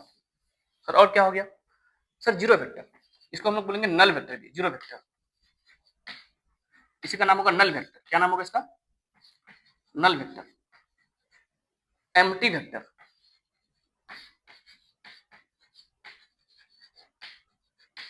सर ये इसका मतलब क्या हुआ? जिसका मैग्नीट्यूड जीरो हो जाए। सर क्या मतलब? जैसे कोई वेक्टर क्वांटिटी है, अगर मैं बोलूंगा 5 न्यूटन इधर की तरफ है, और 5 न्यूटन मैंने इधर की तरफ लगाया, तुमने इधर लगाया, मैंने इधर लगाया, रिजल्टेंट कितना आया? सर जीरो आया। तो जीरो न्यूटन बोलोगे, नहीं बोलोगे? जीरो न्यूटन, मैग्नीट्यूड तो जीरो हो गया, और फोर्स था ना, क्या चीज जीरो हुआ? फोर्स जीरो हुआ कि नहीं हुआ? तो फोर्स का यूनिट क्या है? न्यूटन है। तो आप क्या बोलोगे? सर जीरो न्यूटन हो गया। तो जिसका रिजल्ट क्या आ जाए? जीरो आ जाए, यानी इसका मैग्नीट्यूड क्या आ जाए? जीरो आ जाए। मैग्नीट्यूड क्या हो जाए? जीरो हो जाए। ऐसे वेक्टर को हम लोग क्या बोलेंगे? Null vector, empty vector, zero vector, है ना? मैग्नीट्यूड क्या हो जाए? जीरो हो जाए। सर आप जल्दबाजी में पढ़ा रहे हो? नहीं यार, आपको सिखा रहा हूँ सब कुछ, आप लिखते जाओ। और क्योंकि बेसिक बेसिक चीज सीख रहा हूँ ना, अभी हम लोग वेक्टर एडिशन का प्रूफ तो नहीं कर रहे हैं कि सर आप आराम आराम से करो, है ना? बस नाम बता रहा हूँ। और सबसे इंपोर्टेंट लास्ट में यूनिट वेक्टर, यूनिट वेक्टर, ये सब बच्चों को अच्छे से समझ में आना चाहिए। यूनिट का मतलब क्या होता है? जिसका मैग्नीट्यूड वन हो जाए। मैग्नीट्यूड क्या हो जाए? वन हो जाए, वन वन। ठीक है, सब जगह मैग्नीट्यूड अगर वन हो गया तो बचेगा सिर्फ क्या? जैसे बोलूंगा फोर्स, फोर्स वेक्टर क्वांटिटी है, तो उसमें दो चीज है, एक मैग्नीट्यूड और एक डायरेक्शन। तो यूनिट वेक्टर किसको बोलेंगे? जिसका मैग्नीट्यूड वन हो चुका है। तो सिर्फ बचेगा क्या? डायरेक्शन। सिर्फ बचेगा क्या? डायरेक्शन। ठीक है, तो जो भी वेक्टर का सिर्फ डायरेक्शन बताता है, यानी उस डायरेक्शन को हम लोग क्या बोलते हैं? यूनिट वेक्टर बोलते हैं। नहीं आ रहा, नहीं आ रहा, नहीं आ रहा। अगर मैं बोलूंगा 1 न्यूटन ईस्ट की तरफ, तो ये चीज मैग्नीट्यूड है, और क्या चीज है? डायरेक्शन है। तो सर 1 into ईस्ट, तो ईस्ट ही बोल सकते हैं ना इसको? तो ओवरऑल सिर्फ बच रहा है क्या? डायरेक्शन बच रहा है कि नहीं बच रहा है? यानी यूनिट वेक्टर एक ऐसा वेक्टर जिसका मैग्नीट्यूड वन हो जाए, और जब मैग्नीट्यूड वन हो जाएगा तो बचेगा क्या? वहां पे सिर्फ डायरेक्शन बचेगा, 1 into समथिंग। तो हम लोग बोल सकते हैं कि वेक्टर का जो डायरेक्शन बताएगा उसका नाम क्या होगा? Unit vector. यानी ईस्ट अपने आप में क्या है? यूनिट वेक्टर है। वेस्ट अपने आप में क्या है? यूनिट वेक्टर है।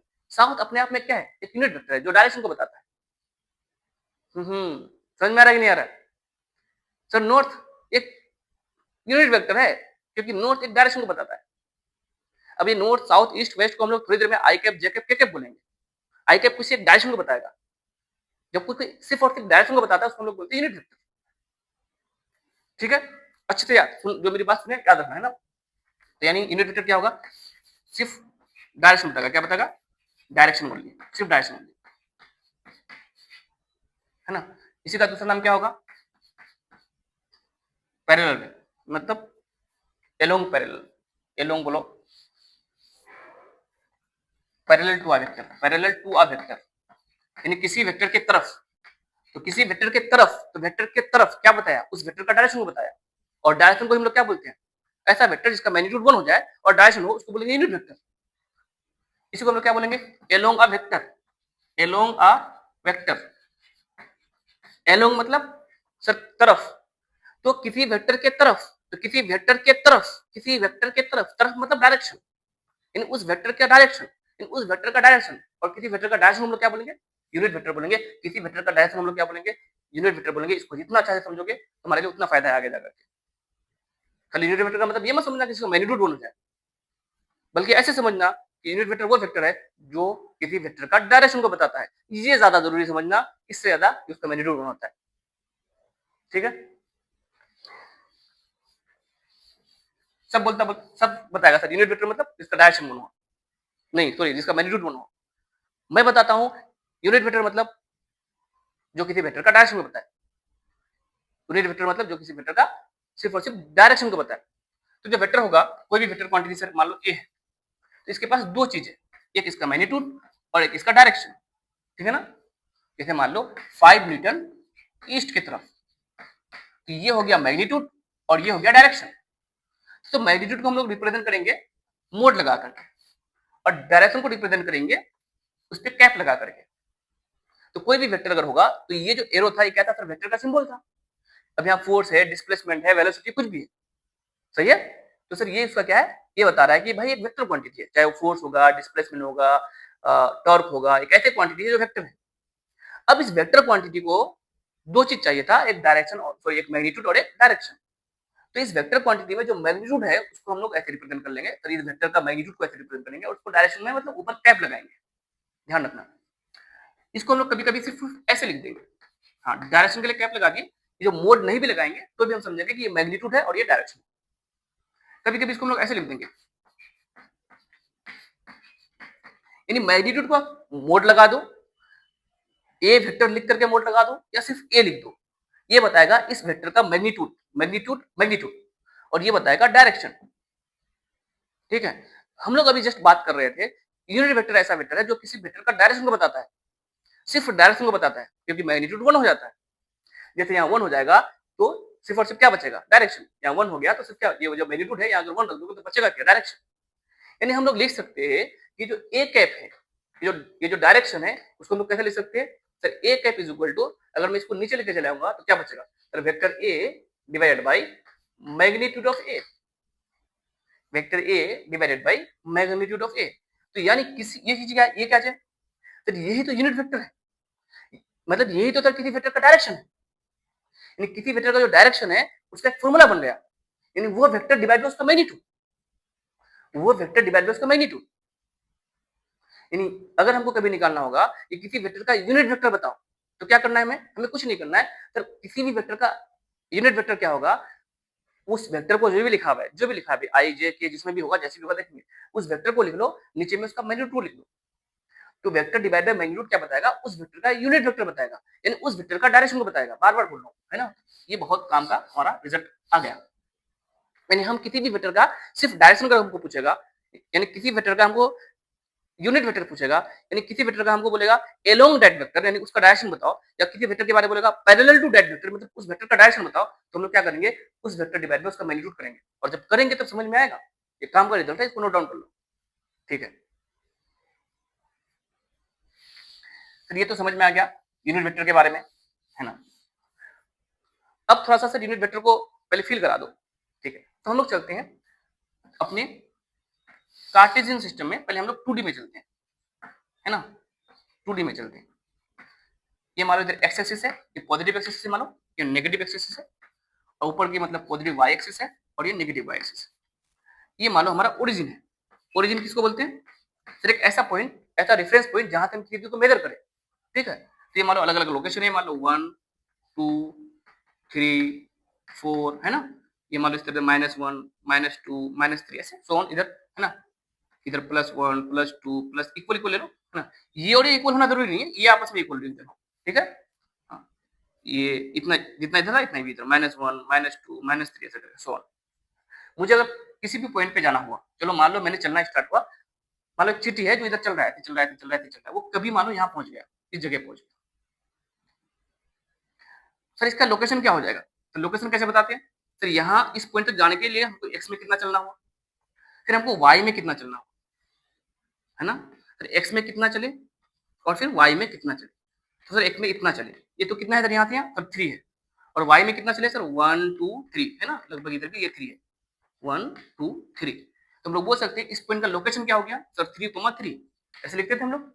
तो ये 3 क्या बता रहा है सर, एक्स में कितना आगे गए, ये 3 क्या बता रहा है सर, वाई में कितना आगे गए, 3,3, किसके रिस्पेक्ट में, ओरिजिन के रिस्पेक्ट में, पता होना चाहिए यहाँ के रिस्पेक्ट में। ठीक है? तो मैं इसी चीज़ को ऐसे बता सकता हूँ कि सर ये एक वेक्टर हो गया, जिसका इनिशियल पॉइंट ये है और ये फाइनल पॉइंट है। ये हो गया, जिसको हम लोग बोलेंगे पोजीशन वेक्टर। यानी यहाँ से देखने से इस पॉइंट का पोजीशन हमको इधर लगेगा, ठीक है? तो इसका नाम मैं दे रहा हूँ पोजीशन वेक्टर। इसको मैं आर से रिप्रेजेंट कर रहा हूँ। पोजीशन वेक्टर है ना, आर से रिप्रेजेंट कर रहा हूँ। तो बताओ ये जो आर वेक्टर है उसको हम लोग क्या लिख सकते हैं सर? आर वेक्टर को हम लोग लिख सकते हैं 3,3। इस 3,3 से क्या समझ में आ रहा है सर? आर वेक्टर एक ऐसा वेक्टर है जिसका पोजीशन जो है एक्स में 3 मीटर है, वाई में 3 मीटर। इसी को लिखने का वेक्टर में एक और तरीका हो जाएगा। क्यों? क्योंकि हम जो एक्स की तरफ जो गया ना, तो एक्स की तरफ का जो डायरेक्शन है उसको हम लोग एक स्पेशल नाम से बोलेंगे, जिसको हम लोग बोलेंगे आई कैप। क्या बोलेंगे? आई कैप। और जो वाई की तरफ का जो डायरेक्शन है इसका नाम देंगे हम लोग जे कैप। जे के ऊपर कैप लगा देंगे। तो कैप मतलब क्या था? तो कैप ये बताता था डायरेक्शन को, और ये क्या बताता था? किसी यूनिट वेक्टर के बारे में।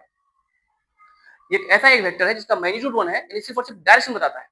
यानी अगर एक्स की तरफ का डायरेक्शन को हमको रिप्रेजेंट करना हुआ तो हम आई कैप से रिप्रेजेंट कर सकते हैं। याद रखना है ना। तो इस तरह से इधर क्या हो जाएगा सर? माइनस आई कैप। इधर क्या हो जाएगा? नीचे की तरफ जाएंगे तो हम लोग बोलेंगे माइनस जे कैप, है ना। तो ये जो हमारा यूनिट वेक्टर था उसी से निकल के आया बेस वेक्टर। क्या निकल के आया? Base vector. इसका नाम हम अलग से पढ़ेंगे, बोलेंगे बेस वेक्टर। यानी एक्स डायरेक्शन को हम लोग रिप्रेजेंट करेंगे किससे? एक ऐसा यूनिट वेक्टर जो सिर्फ एक्स डायरेक्शन के बारे में बताएगा, इसको हम लोग बोलेंगे आई कैप। पॉजिटिव एक्स रहेगा तो प्लस आई कैप, नेगेटिव एक्स की तरफ जाएंगे तो माइनस आई कैप। इसी तरह से वाई डायरेक्शन को हमको बताना हो कि वाई में कितना गए या वाई में कितना स्पीड था वाई की तरफ, है ना। तो वाई डायरेक्शन को बताएंगे हम लोग जे कैप से, जो हमको वाई वेक्टर का सिर्फ डायरेक्शन को बताएगा। इसी तरह से जेड डायरेक्शन, है ना। अगर हम 3D की बात करेंगे, 3D की बात करेंगे, इवन हम 4D में भी जा सकते हैं, 5D में भी जा सकते हैं। सर 4D मतलब 5D स्पेस और टाइम के बारे में बात कर रहा हूँ, 4D में, है ना। तो के कैप, यानी ये एक नाम दे देंगे। अगर हम बोलेंगे कि हम कोई इंसान एक्स की तरफ 5 मीटर गया तो हम लोग उसको बोलेंगे 5 आई कैप।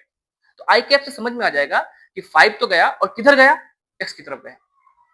और जो आई कैप था वो सिर्फ और सिर्फ क्या बता रहा था? एक्स की तरफ का डायरेक्शन। और जो वेक्टर सिर्फ डायरेक्शन को बताता है उसको बोलते हैं यूनिट वेक्टर। तो आई कैप, जे कैप, के कैप, ये सब क्या है? अपने आप में एक यूनिट वेक्टर है जो अलग अलग एक्सिस का डायरेक्शन को रिप्रेजेंट करेगा। यानी इस पोजीशन वेक्टर को हम ऐसे भी लिख सकते हैं sir, R vector is equal to 3 I cap plus 3 J cap. ये क्या बता रहा है? यहाँ प्लस है कि नहीं है? Plus 3 I cap. Plus 3 I cap का मतलब क्या हुआ? प्लस आई कैप का मतलब एक्स का, प्लस आई का मतलब एक्स की तरफ, माइनस आई का मतलब माइनस एक्स की तरफ। प्लस 3 आई का मतलब सर एक्स पॉजिटिव एक्स की तरफ गए 3 मीटर। फिर plus 3 J, plus 3 J sir, plus J मतलब positive X Y axis, minus J का मतलब नेगेटिव वाई एक्सिस। तो इसका मतलब प्लस 3 जे क्या बता रहा है? फिर 3 मीटर पॉजिटिव वाई एक्सिस की तरफ गए। तो इसी वेक्टर को अब हम ऐसे रिप्रेजेंट करेंगे। जे जिच क्या है सर? एक्स की तरफ का मैग्नीट्यूड। और ये जो आई कैप हो गया है सर एक्स की तरफ का डायरेक्शन। ये क्या है सर? वाई की तरफ का मैग्नीट्यूड। और ये क्या है सर? वाई की तरफ का डायरेक्शन। यानी हमको ऐसे भी लिख सकते हैं R vector is equal to ये जो एक्स की तरफ का जो मैग्नीट्यूड है उसको मैं अगर नाम दे दूं R X I cap, R Y J cap. तो ये जो वेक्टर है कुछ एक्स की तरफ गया होगा, कुछ वाई की तरफ गया होगा। तो एक्स की तरफ का मैग्नीट्यूड को हम लोग बोल दिए, एक्स की तरफ का मैग्नीट्यूड को बोल दिए आर एक्स, जो कि वैल्यू कितना है? 3 है। वाई की तरफ का मैग्नीट्यूड को हम लोग नाम रख दिए ऐसे आर वाई, है ना। कोई ए वेक्टर रहेगा, कोई वेक्टर ए रहेगा, ऐसे ए x I cap plus A Y J cap. तो जो ए एक्स है क्या बताएगा? ये एक्स की तरफ कितना है, क्योंकि एक्स की तरफ तो ये बता रहा है ना आई कैप। तो यहाँ वाला वैल्यू क्या बताएगा कि एक्स की तरफ वाला वैल्यू। ये जो जे कैप है तो वाई की तरफ हो गया, तो ये वाला वैल्यू क्या बताएगा? वाई की तरफ का वैल्यू। तो किसी वेक्टर को हम लोग 2D में ऐसे लिख सकते हैं। जैसे मान लो ए वेक्टर अगर है, मान लो हमारे पास 4 आई कैप प्लस 3 जे कैप। तो एक्स की तरफ कितना है? 4। वाई की तरफ कितना है? प्लस 3। एक्स की तरफ प्लस 4।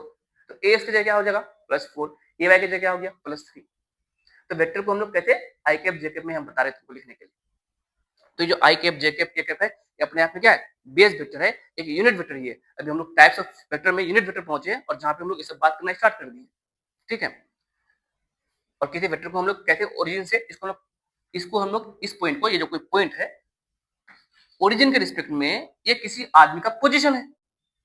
तो चला चला एक्स में चला, फिर वाई में गया, वाई में गया, तो उसका पोजीशन, तो पोजीशन भी एक क्या हो जाएगा? पोजीशन एक वेक्टर क्वांटिटी होगा। सर किसी का पोजीशन बताने के लिए हमको क्या चीज चाहिए? सर कितना दूर गया है और किधर किधर गया है। तो इसी का नाम होगा हमारा बाद में पोजीशन वेक्टर। कि भाई कोई इंसान अगर इधर गया तो उसका पोजीशन वेक्टर क्या हो गया। तो इधर गया, कितना गया और किधर गया, सब लिखना पड़ेगा। कितना गया, किधर गया, कितना गया, किधर गया। आई थिंक तुमको बात समझ में आ रहा है। सर अगर ये चीज 3D में होगा, ये अगर मान लो एक्स एक्सिस है, ये अगर वाई एक्सिस है, तो इधर की तरफ मान लो आपका जेड एक्सिस है। आप अपने रूम में चले जाओ, रूम का किसी कॉर्नर में चले जाओ, एक लाइन को एक्स एक्सिस बोल दो, एक को वाई एक्सिस बोल दो, उसके परपेंडिकुलर वाला को क्या बोल दोगे, जेड एक्सिस बोल दोगे। अगर इस तरह का लाइन आपका एक्स एक्सिस है, ये एक्स एक्सिस है, ये एक्स एक्सिस है, ये वाई एक्सिस है, तो इधर वाला क्या होगा, जेड एक्सिस। आपका रूम में का कॉर्नर में चले जाओ, कॉर्नर को देखो, इस लाइन को बोलना एक्स एक्सिस, इस लाइन को बोलना वाई एक्सिस और इसको बोलना जेड एक्सिस। तो ये ओरिजिन है। यहाँ से मान लो कोई इंसान इस लाइन में चला 2 मीटर एक्स में, फिर वाई में चला गया 3 मीटर, फिर जेड में आ गया यहाँ, तो फाइनली यहाँ पहुंचा कि नहीं पहुंचा। यानी एक इंसान यहाँ से ओरिजिन से चलना हुआ, इधर गया, फिर इधर गया, फिर इधर आ गया, तो ये कहाँ पहुंचेगा, स्पेस में पहुंच जाएगा। तो स्पेस 3D में आता है, किसमें आता है, 3 डायमेंशन में आता है। ठीक है, तो इस पॉइंट का जो लोकेशन होगा ओरिजिन के रिस्पेक्ट में, तो कैसा लोकेशन, ये जो पोजीशन वेक्टर बनेगा उसको जो लोकेशन बताएंगे, पोजीशन वेक्टर को बताएंगे, तो वो कुछ एक्स में गया था, कुछ वाई में गया था और कुछ जेड में गया था। तो एक्स में गया था, कितना गया था, मतलब 5 गया था, तो 5 आई कैप। सर वाई में अगर ऊपर गया, नीचे भी जा सकता है, माइनस भी हो सकता है, प्लस प्लस नहीं होगा, माइनस भी हो सकता है, माइनस मतलब नीचे गया, ठीक है ना, नीचे में इसे हवा में यहाँ गया। चलो वाई में मतलब 4 मीटर ऊपर चला गया, तो क्या बोलेंगे, 4 जे कैप, 5 आई कैप प्लस 4 जे कैप, यानी 5 मीटर एक्स में, 4 मीटर वाई में। फिर बोलेंगे मान लो 3 मीटर, मान लो जेड एक्सिस में चला, इधर 3 मीटर चला, तो बोलेंगे 3 के कैप। तो ये जो फाइनल पोजीशन वेक्टर तुम्हारा बनेगा, इसको हम लोग क्या बोलेंगे, 5 आई कैप प्लस 4 जे कैप प्लस 3 के कैप। तो ये क्या बताएगा, ये जो पोजीशन वेक्टर यहाँ से था तुम्हारा, मैं तुमको शायद सही से फील नहीं करा पा रहा हूँ क्योंकि तुम मेरे साथ क्लास रूम में नहीं बैठे हो, अदरवाइज मैं क्लास रूम का कॉर्नर से तुमको बताता, तुम खुद फील करो। तो ये पोजीशन वेक्टर क्या होगा, 5 आई कैप मतलब एक्स में 5 मीटर गए, 4 जे कैप यहाँ चले गए, फिर 3 के कैप यहाँ पहुंचे। तो मैं यहाँ से अगर यहाँ को एक वेक्टर से बताऊंगा कि देखो उस इंसान का ओरिजिन के रिस्पेक्ट में ये है पोजीशन, उसको मैं कैसे बताऊंगा, सर कैसे कैसे, सर एक्स की तरफ, वाई की तरफ और जेड की तरफ। तो जहां पे मुझे एक्स की तरफ कितना चला, magnitude direction I cap, Y की तरफ कितना चला, magnitude direction J cap, Z की तरफ कितना चला, मैग्नीट्यूड और डायरेक्शन के कैप। तो इस तरह से हम किसी भी वेक्टर को, पोजीशन वेक्टर को डिफाइन करते हैं। ठीक है, आई कैप, जे कैप, के कैप में। और आई कैप, जे कैप, के कैप क्या है, किसी भी एक्स एक्सिस, वाई एक्सिस और जेड एक्सिस का डायरेक्शन है, जिसको हम लोग यूनिट वेक्टर के नाम से भी जानेंगे और इसको हम लोग बेस वेक्टर भी बोलेंगे। ठीक है, तो ये कहानी है हमारा। अब तक का हम लोग टाइप्स ऑफ वेक्टर में समझे, सारी बातें आपको अच्छे से नोट डाउन कर लेना है। ठीक है, इसके बाद हम लोग पढ़ेंगे अब वेक्टर एडिशन। क्या पढ़ेंगे, वेक्टर एडिशन। ठीक है, चलो वेक्टर को कैसे ऐड करते हैं, वेक्टर एडिशन। इससे पहले हम लोग सीखेंगे कि भाई कोई दो वेक्टर के बीच में एंगल क्या होगा। पहला टॉपिक हम लोग सीख लो एंगल बिटवीन टू वेक्टर्स, क्योंकि एडिशन में हमको एंगल जानना बहुत जरूरी है। Angle between two vectors, sir ये कौन सी बड़ी बात है, ये कौन सी बड़ी बात है, एक वेक्टर इधर होगा एक इधर होगा, एंगल बता देंगे, नहीं। समझो, एंगल बिटवीन टू वेक्टर्स में दो बात याद रखना, कोई भी वेक्टर को हम पैरेलली शिफ्ट कर सकते हैं। क्या मतलब हुआ, अगर कोई वेक्टर इधर की तरफ है, मतलब क्या है, ईस्ट की तरफ है, कितना है, मतलब 5 ईस्ट, तो इस वेक्टर को मैं यहाँ लिख दूं, अभी भी क्या है, 5 ईस्ट है। ये बात तो एक ही है। तो नहीं, मैं यहाँ लिख दूं तो अभी भी क्या है, ईस्ट की तरफ ही तो है और 5 है। मतलब इस वेक्टर को मैं उठा करके यहाँ लेके चले जाऊँ, यहाँ लेके चले जाऊँ, यहाँ लेके चले जाऊँ, यहाँ लेके चले जाऊँ, है ना, पैरेलली। पर ऐसे नहीं कर सकते, ये वेक्टर है, इसको ये सब क्या एक ही है, ये सब एक ही है, सारे पैरेलल वेक्टर एक ही है, पैरेलली वेक्टर को शिफ्ट कर सकते हो, कोई आपत्ति नहीं, कोई आपत्ति नहीं। हाँ, ऐसे नहीं कर सकते हो, जैसे ये मेरा ओरिजिनल वेक्टर था, अब मैंने बाद में इस वेक्टर को ऐसे कर दिया, तो भाई अब ईस्ट ईस्ट की तरफ नहीं है, कुछ और तरफ चला जा रहा है। तो ये और ये वेक्टर सेम नहीं है, इन किसी वेक्टर को तुम पैरेलली शिफ्ट करो, कोई आपत्ति नहीं। तो वेक्टर को यहाँ बना दो, यहाँ बना दो, यहाँ बना दो, यहाँ बना दो, यहाँ बना दो, यहाँ बना दो, यहाँ होना किधर जाएगी, ईस्ट की तरफ, होना किधर जाएगी, ईस्ट की तरफ। तो पहले क्या ध्यान रखना, एक rule angle between two vectors जानने के लिए, कि किसी भी वेक्टर को हम पैरेलली शिफ्ट कर सकते हैं। We can shift, we can shift, we can shift parallelly. ये क्या है, पैरेलली है ना, we can shift parallelly any vectors, any vector, किसी भी वेक्टर को हम लोग क्या कर सकते हैं, पैरेलली शिफ्ट कर सकते हैं, किसी वेक्टर को पैरेलली शिफ्ट कर सकते हैं। नेक्स्ट, जो दो वेक्टर के बीच जो एंगल होगा वो कौन सा एंगल होगा, एंगल बताने के लिए हमको क्या करना पड़ेगा, दोनों वेक्टर को या तो टेल से टेल मिलाएंगे या तो हेड से टेल मिला देंगे, ताल से ताल मिला के, टेल टू टेल और head to head, head to head. Sir अगर हेड टू टेल मिला हुआ रहा वो भी बता देंगे, तब भी एंगल निकाल सकते हो, लेकिन तो ध्यान रखना पड़ेगा। दो वेक्टर को पहले टेल से टेल मिला दो, दोनों का टेल से टेल मिला दो, उनके बीच में जो एंगल बनेगा, या हेड से हेड मिला दो दोनों का, उसके बीच में जो एंगल बनेगा उसको बोलेंगे एंगल बिटवीन टू वेक्टर्स। अब दो लाइन के बीच में कोई भी दो लाइन है, अभी मैं वेक्टर नहीं बना रहा हूँ, अब इस दो लाइन के बीच में दो एंगल हो सकता है, एक ए बी एंगल है, एक ए बी एंगल है। कौन सा एंगल लेंगे हम लोग? कोई भी दो लाइन है ना, दो एंगल है सर, इधर से देखने से इतना एंगल है, इधर से देखने से इतना एंगल है, ठीक है। तो कौन सा एंगल लेंगे? जो एंगल छोटा होगा, एक बोल सकते हैं जो 180 से छोटा होगा। ऑब्वियसली बात है, अगर दो अलग अलग एंगल है तो हमेशा क्या होगा, किसी तरफ अगर एकदम बिल्कुल ऐसे हो एंटी पैरेलल हो तो दोनों तरफ से 180 होगा, तो कोई बात नहीं 180 ले लो। अब जैसे भी थोड़ा सा मुड़ गया तो एक तरफ 180 से ज्यादा हो जाएगा, एक तरफ 180 से कम हो जाएगा। तो स्मॉल एंगल को, स्मॉल एंगल है ना, स्मॉल एंगल को चूज करेंगे। इन बातों का ध्यान रखेंगे एंगल बिटवीन टू वेक्टर्स में। अब समझो क्या सर, एग्जाम्पल देखो, एक वेक्टर इधर की तरफ, ए वेक्टर, बी वेक्टर इधर की तरफ, ये एंगल दिया मान लो 45 डिग्री। मुझे बोलेगा ए और बी के बीच में एंगल बताओ, ए वेक्टर और बी वेक्टर के बीच में कितना एंगल है। तो सबसे पहले मैं देखूंगा क्या दोनों वेक्टर का टेल से टेल मिला हुआ है, हेड से हेड मिला हुआ है। हाँ सर, इसका भी टेल, इसका भी टेल, ठीक है। अब दोनों वेक्टर के बीच में जो एंगल बन रहा है, तो एक इधर से 45 है तो इधर से कितना होगा 3 150 15। तो कौन सा एंगल को चूज करेंगे? छोटा वाला एंगल को चूज करेंगे। तो यहाँ ए और बी वेक्टर के बीच में एंगल कितना है? 45 डिग्री। अगर वेक्टर ए ऐसा है, बी अगर ऐसा है, तो सर यहाँ दोनों के वेक्टर का क्या टेल से टेल मिला हुआ है? ये सर टेल से टेल मिला हुआ है, और दोनों के बीच में कितना एंगल है? 90 डिग्री। तो यहाँ क्या बोलूंगा, एंगल बिटवीन टू वेक्टर क्या हुआ यहाँ पे? 90 डिग्री हुआ, ठीक है। समझते जाओ, समझते जाओ, ठीक है। अगर मान लो तुम्हारे पास एक वेक्टर ऐसा हुआ और तुम्हारे पास अगला वेक्टर मान लो कुछ ऐसा हुआ, है ना। मुझे अलग कलर भी यूज करना चाहिए था, पता नहीं इतना देर से मैं अलग कलर यूज नहीं कर रहा हूँ, ठीक है। ठीक, और मान लो ये एंगल आपको दिया है मान लो कुछ 60 डिग्री, कितना डिग्री? 60 डिग्री, 60 डिग्री दिया हुआ है। तो बताओ एंगल बिटवीन टू वेक्टर्स क्या हुआ? तुम बोलोगे फट करके 60 डिग्री, गलत हो जाएगा। तो इस वेक्टर का यहाँ टेल है, यहाँ का क्या है? हेड। तो सर आप कैसे करेंगे? तो हम अभी पढ़े कि किसी भी वेक्टर को हम पैरेलली शिफ्ट कर सकते हैं। तो चलो इन दोनों में किसी को शिफ्ट कर दो जिसको तुमको मन करे। चलो मैं इस वेक्टर को उठा करके ऐसे ऐसे ऐसे, सर इधर है कि नहीं वेक्टर, इधर हम कहीं भी बना दें, यहाँ बना दें, यहाँ बना दें, यहाँ बना दें, यहाँ बना दें, इधर ही बनाना पड़ेगा। तो मैं इसको ऐसे शिफ्ट कर दिया, इस वेक्टर को मैं ऐसे जब शिफ्ट कर दिया, इस वेक्टर को, इसका नाम बी रख दो, है ना। तो बी वेक्टर जब यहाँ चला गया, तो अब देखो बी वेक्टर का ये टेल है, ए का भी ये टेल है, तो टेल से टेल के बीच में ये वाला एंगल है कि नहीं? तो इस और इस वेक्टर के बीच में जो एंगल बिटवीन टू वेक्टर्स होगा ये नहीं हुआ, ये वाला, ठीक है। समझ में आ रहा कि नहीं आ रहा है?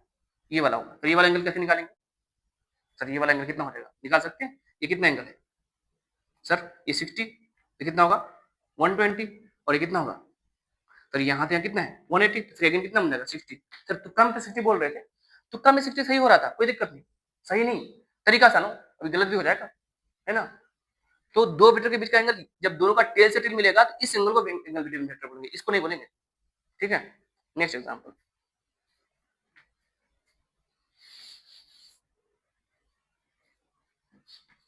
ये वेक्टर है मान लो ए, ठीक। सर दूसरा वेक्टर मान लो तुम्हारे पास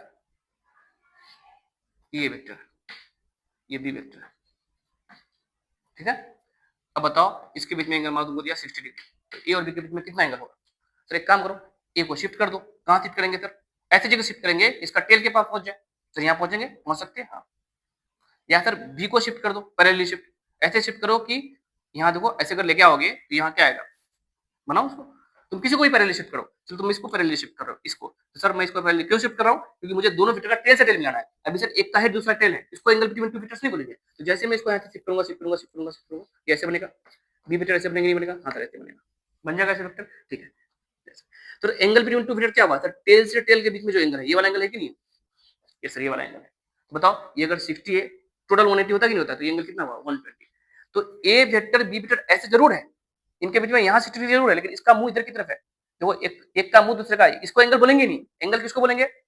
जो एंगल टेल से टेल के बीच में बने।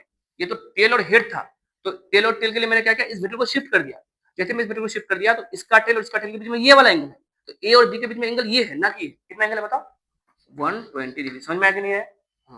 हमेशा एंगल बिटवीन टू वेक्टर्स के लिए हमको क्या करना है, पहले दोनों का टेल से टेल या हेड से हेड भी मिला सकते हैं, ठीक है। इसको मैं अगर शिफ्ट करता, ए को यहाँ लेके आता, तो दोनों का हेड सेट, इसको पहले इधर पीछे शिफ्ट कर दे, ए को पीछे, ए को लेकर पकड़ के लेके आओ। तो ए को मैंने पीछे शिफ्ट किया, इसको अब मिटा देता हूँ, इधर देखना, ए को मैं पीछे शिफ्ट किया, जैसे था वैसे ही। तो जैसे मैं पीछे शिफ्ट किया ए को, देखो हेड और हेड मिला कि नहीं मिला? तो हेड और हेड के बीच का एंगल ये वाला एंगल, वो एंगल बिटवीन टू वेक्टर बोलेंगे। अगेन फिर ये 60 तो कितना आएगा सर? 120 आएगा। समझ में आ रहा कि नहीं आ रहा है? चाहे तो हेड से हेड के बीच का एंगल हो या तो टेल से टेल के बीच का एंगल हो, ठीक है ना। हेड और टेल के बीच का एंगल को नहीं देखना है और छोटा वाला एंगल को देखना है। तो ये एंगल बिटवीन टू वेक्टर्स भी आपको कॉन्सेप्ट शायद समझ में आ चुका होगा। तो वेक्टर एडिशन में क्योंकि हम दो वेक्टर के बीच का एंगल भी सारा खेल करेंगे, कितना रिजल्ट आएगा डिपेंड करेगा कि दोनों के बीच में एंगल क्या है। इसलिए मैंने पहले आपको क्या बताया, एंगल बिटवीन टू वेक्टर्स, ठीक है। जब दो वेक्टर मान लो तुम्हारे पास, एक ए इधर की तरफ है, एक बी वेक्टर मान लो तुम्हारा इधर की तरफ है, कोई भी बी वेक्टर ले लो, है ना, इतना भी बड़ा ले लो कोई। इनके बीच में एंगल थीटा है। अब ये जो थीटा है ए और बी के बीच में एंगल है। अब मुझे क्या बताना है सर, इन दो वेक्टर को ऐड करना है, तो इनका रिजल्टेंट बताओ क्या होगा। सर बहुत तो आसान था सर, दोनों सेम तरफ था तो जस्ट नंबर की तरह ऐड किए। याद करो याद करो। सर एक इधर था एक 90 में था तो पाइथागोरस का रिजल्ट आता था वेक्टर का रिजल्ट, अपोजिट में था तो घटा देते थे। बट अभी सर दोनों वेक्टर ना सेम तरफ है ना 90 डिग्री में है कि ए इधर है और बी इधर है ना, ना अपोजिट में, सर दोनों कुछ और एंगल पे है। तो कोई भी जनरल एंगल हो, कोई भी एंगल हो, तो यहाँ पे हम लोग वेक्टर एडिशन का जो रिजल्ट आएगा उसको निकालने जाएंगे। तो इन दो वेक्टर को हम ऐड करेंगे तो ऑब्वियस सी बात है एक वेक्टर ही बनेगा। लेकिन जो नया वेक्टर जो बनेगा उस वेक्टर नए वेक्टर का मैग्नीट्यूड कितना होगा। मान लो ये 10 है, मान लो ये 20 है, इसके बीच में कुछ एंगल है। 10 और 20 एक नंबर तो है नहीं कि 10 प्लस 20 30 हो जाएगा। ये वेक्टर है, ये अपने रूल को फॉलो करेगा। उसका वेक्टर एडिशन का क्या रूल आएगा, क्या रिजल्ट होगा, उसको देखने जा रहे हैं हम लोग। क्लियर है क्या? देखो इधर, तो एक वेक्टर ए है एक वेक्टर बी है, ठीक है। इन दोनों को ऐड करें, मतलब यहाँ पे कोई बॉल है, कोई इधर खींच रहा है कोई इधर खींच रहा है, तो ये बॉल जाएगा किधर, तो ना इसकी तरफ ना इसकी तरफ, इसके बीच में ना कहीं ना कहीं जाएगा। तो बीच में कहीं ना कहीं कहाँ जाएगा और कितना जाएगा, कितना जाएगा मतलब इन दोनों के वेक्टर को ऐड करके उस पर कितना फोर्स लग गया, तो रिजल्टेंट का मैग्नीट्यूड बता देगा। रिजल्टेंट वेक्टर का इन दोनों का जो रिजल्टेंट वेक्टर बनेगा, नया वेक्टर को रिजल्टेंट वेक्टर बोलेंगे, उसका वो मैग्नीट्यूड को बताएगा। और साथ में डायरेक्शन भी चाहिए, सर बॉल किधर गया, इधर गया, कितना एंगल पे गया। तो दो चीज हमको जानना होगा, इस रिजल्टेंट वेक्टर का, एक मैग्नीट्यूड और एक डायरेक्शन। ठीक है क्या? हाँ सर ठीक। बट मुझे ये बताओ कि नया वेक्टर जो आएगा उसको रिजल्ट सर ऐड करने का कुछ रूल है क्या? तो दो रूल है, ट्राइंगुलर लॉ और पैरेललोग्राम लॉ। ठीक है, वेक्टर एडिशन का दो लॉ है, एक ट्राइंगुलर लॉ